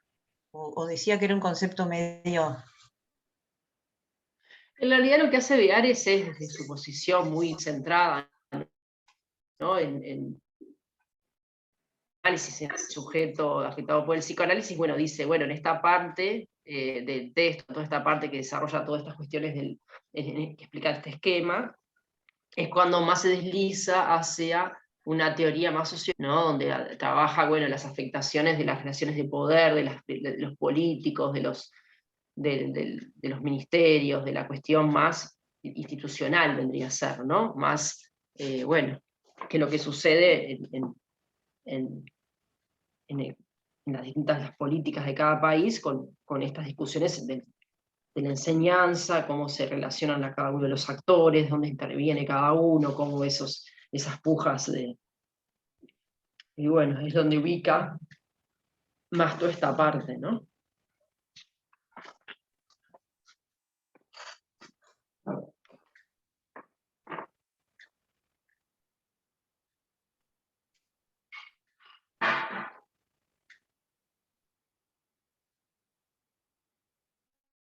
Esta relación, por ejemplo, ahí en la página 30, que trabaja, ¿no? Sobre las, ¿no? las cuestiones del envejecimiento, ¿no? Del saber, y bueno, la distancia o desgaste, el desgaste tanto biológico como moral, el desgaste del saber cuando se envejece, biológico es cuando está alejado del saber sabio, y muy cercano al saber de los padres, ¿no? Es un poco esto lo que él trabaja.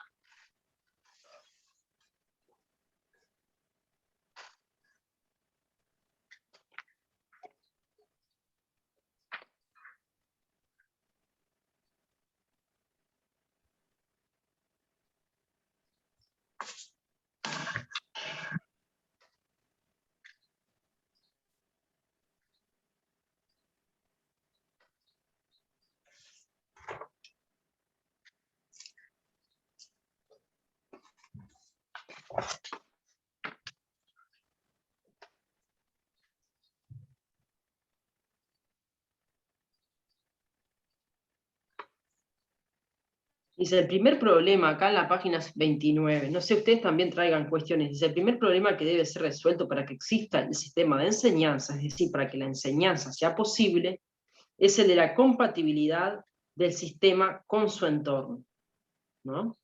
Esta compatibilidad debe realizarse en múltiples y diferentes planos, aunque solidarios entre sí, pero en lo que respecta al plano del saber, podemos caracterizarla simplemente por una doble condición. Por un lado, el saber enseñado, el saber tratado en el interior del sistema, debe ser visto por los mismos académicos como suficientemente cercano al saber sabio, a fin de no provocar la desautorización de los matemáticos, lo cual minaría la legitimidad del proyecto social, socialmente aceptado y sostenido de su enseñanza. Por otra parte, y simultáneamente, el saber enseñado debe aparecer como algo suficientemente alejado del saber de los padres, o al menos de esas fracciones de clases en que una formación social semejante ocupa el escalón más alto en la materia de educación, es decir, el saber banalizado en la sociedad. Y banalizado muy especialmente por la escuela, dice. En este punto también una distancia inadecuada llevaría a poner en cuestión la legitimidad del proyecto de enseñanza, degradando su valor. Dice, pero la distancia correcta que el saber enseñado debe guardar respecto del saber sabio y también respecto del saber banalizado resulta poco a poco erosionada. Eso es cuando entra en crisis, ¿no?, el sistema, y cuando se distancia demasiado del saber de la ciencia y se acerca demasiado al saber de los padres.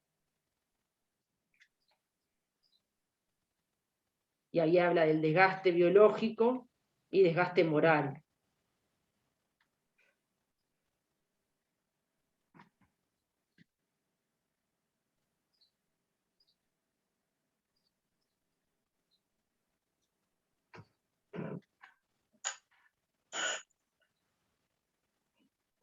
Es tal cual es.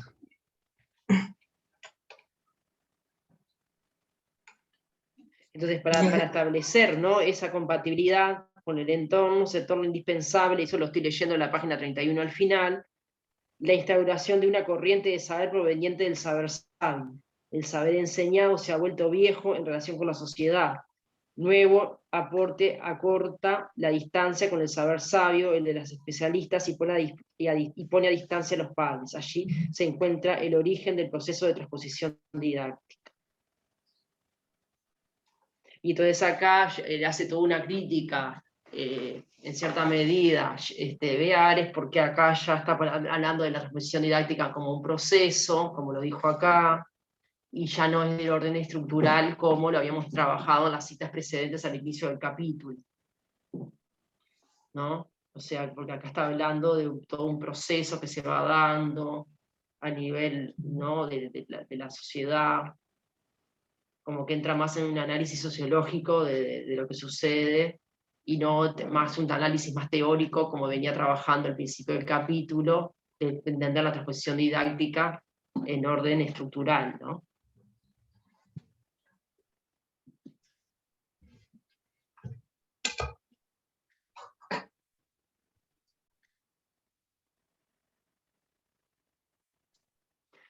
Igual acá tendríamos que hacer otras discusiones, porque yo me planteo también, muchas veces también, cuánto la ciencia también, la relación de la ciencia con el entorno y las necesidades del entorno y la resolución de problemas acuciantes. Bueno, cuánto la ciencia o no está articulada también con la sociedad, y entonces ahí si la ciencia también está separada o desarticulada de necesidades sociales importantes, también podríamos decir ahí, hablar de otros, porque capaz que ahí la estoy complicando demasiado, pero en cierta medida, bueno.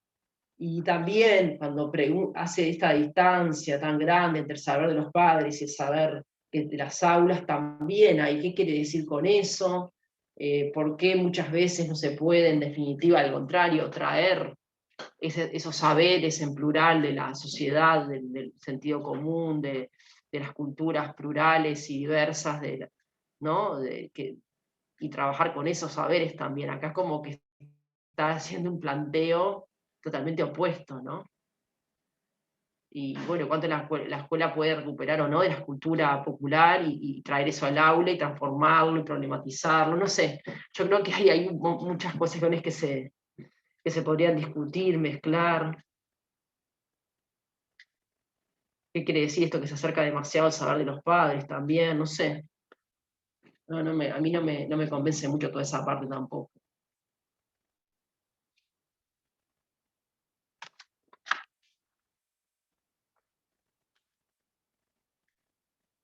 Sí, da la impresión de que está hablando de padres burgueses, o de, ¿no? No, No sé, yo qué sé, porque cuando se no sé acerca por demasiado qué. al saber de los padres, ¿qué quiere decir? En algún lado lo vi, pero ahora no sé dónde, que algo que decía qué tipo de familias eran esas que consideran que si tuvieran tiempo ellos mismos podrían enseñarle a sus hijos. ¿Sí?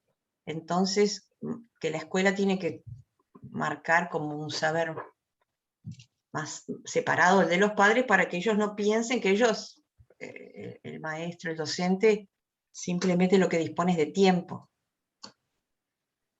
Y ellos no tienen tiempo para hacer esa tarea, pero que la podrían hacer perfectamente. No sé, sí, a mí tampoco me convenció, pero me pareció un pensamiento muy cercano a muchas cosas Bueno, que eso se dicen. sí. Ujú.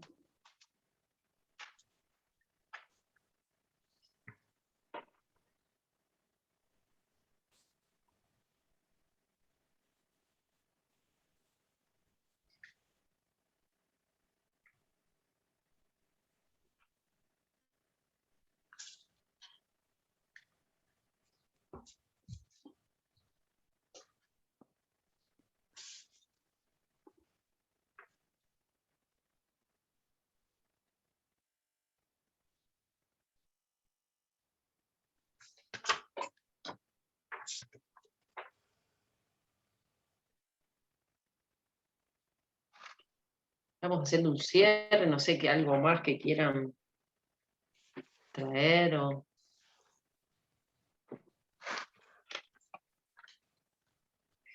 Sí, yo lo que marqué, no sé si ya lo dijimos, lo de la compatibilidad entre el sistema didáctico y el entorno, ¿no? Sí. Que él dice como que tiene que haber una compatibilidad, Sí. que viene a ser la respuesta de la institución escolar a la sociedad, a las demandas de la sociedad. Yo lo interpreto así, ¿no? Exactamente. Sí, yo creo que sí.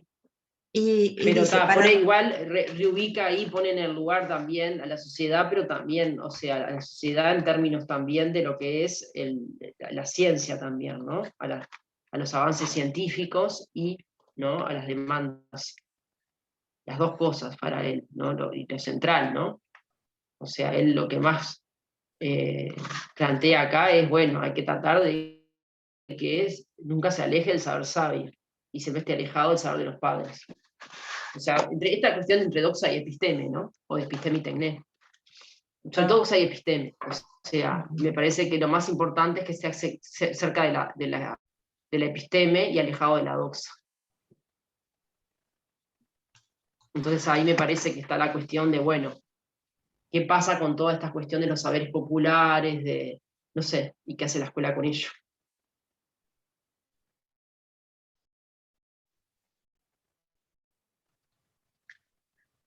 Que es otro problema, ¿no? Que no lo plantea acá, pero que se le podría discutir a llevar en cierta medida, eso también.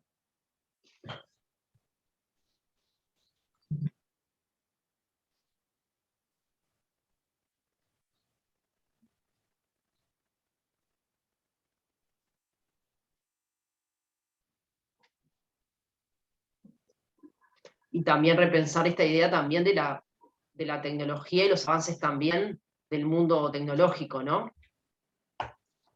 Y bueno, también como ahí también habría que ir más al día de hoy, ¿no? Pensar en eso también.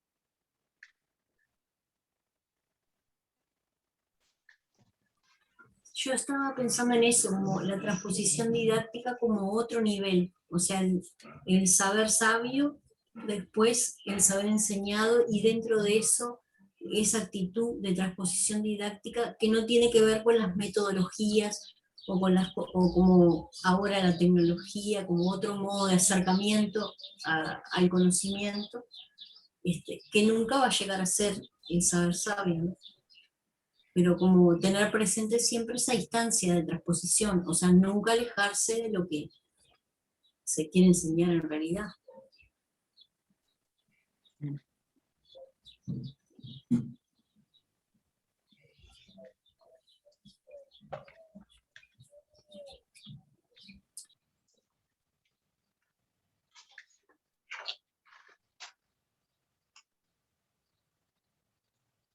Yo creo, haciendo una síntesis de este capítulo, me parece que lo más rico es que ustedes puedan profundizar en toda esta primera parte, con este énfasis que fuimos dando, bueno, el concepto de ciencia, los dos tipos de conceptos de transposición, ¿no?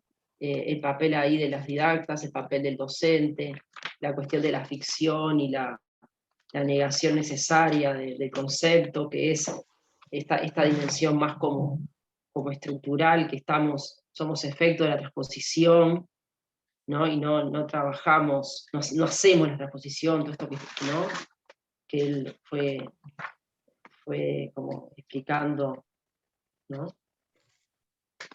Y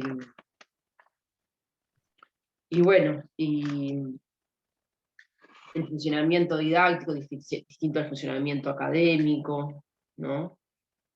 Estas cuestiones, y bueno, fue algo muy general de esto de la noósfera, el papel del entorno, y bueno, y la cuestión como más, y ahí bueno, también trabajar igual con los aportes de Beares y Fernández que enriquecen el análisis de Yevalar, y la próxima clase, la del viernes, vamos a trabajar los últimos 3 capítulos, que no son tan largos, que vamos a trabajar más la distancia entre el saber enseñado y el aprendido, entre la posición de docente y la posición de alumno, de enseñante y enseñado, que me parece que bueno, que es lo que más se toma, en definitiva, como elemento de ruptura de este guión, de esta crítica al proceso de enseñanza y un aprendizaje, que bueno, el departamento hace esa lectura, y que muchos planteos de la didáctica actuales también cuestionaban esta idea de linealidad entre la enseñanza y el aprendizaje, con enfoques distintos, por supuesto. Ahí como elementos ahí como a pensar. Para la clase que viene. No sé si tienen alguna otra pregunta.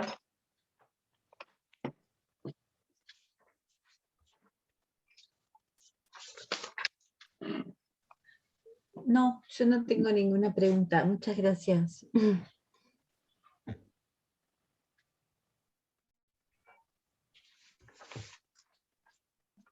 Ese otro Fabiana. autor que nombraste, ¿cómo se escribe? Chervel. Sí. Chervel. Después voy a buscar dónde está, porque yo no tenía el texto, ahora no lo tengo a mano rápido. Lo voy a buscar para.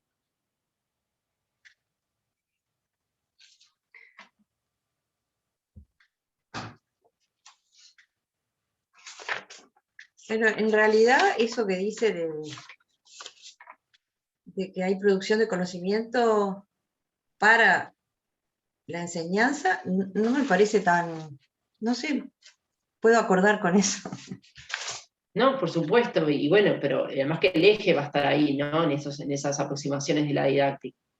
Claro, el eje de Yevalar viene por otro lado. Yevalar va a poner el centro, la distancia entre el saber sabio a enseñar, y el enseñado, y todos esos procesos de transposición.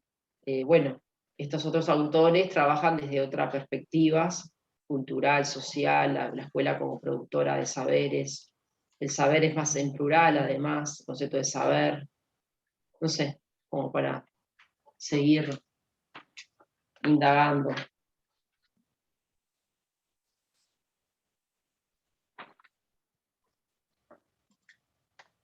Esos dijiste Apple, Giroud, los críticos. Sería. McLaren, pero claro, porque vos no podríamos decir, están los críticos reproductivistas, vas, ¿no? Boglici-Gintis, Althusser, Bourdieu-Passeron, pero después viene toda una oleada más de la pedagogía crítica, sobre todo más anglosajona, Giroud, McLaren, Michael Apple, que van a, creo yo, ahí a trabajar bueno, más allá de las teorías de la reproducción, ¿no? Hay algunos textos que van más allá, y a ubicar en otro lugar, no tan de efecto, solamente efecto, al sujeto, ¿no? Y bueno, y postular también que la escuela, más allá de reproducir, produce, y bueno, y ahí están las pedagogías de la resistencia. Bueno, algunos te cuestionaron, bueno, pero son resistencias, son apenas, o hay capacidad productiva de la escuela, bueno, no sé, hay como discusiones que ahí habría que entrar a perfilar, ¿no? Sin caer en esta cuestión más voluntarista. Evidentemente esos autores también están afectados por ciertas lecturas marxistas también. Está todas las epistemologías de la ciencia, hay autores, sí, más de la historiografía en Francia, que también van a trabajar con estas cuestiones de la escuela desde otro lugar, ¿no? Desde el lugar de la cultura, de producción cultural, ¿no? No sé.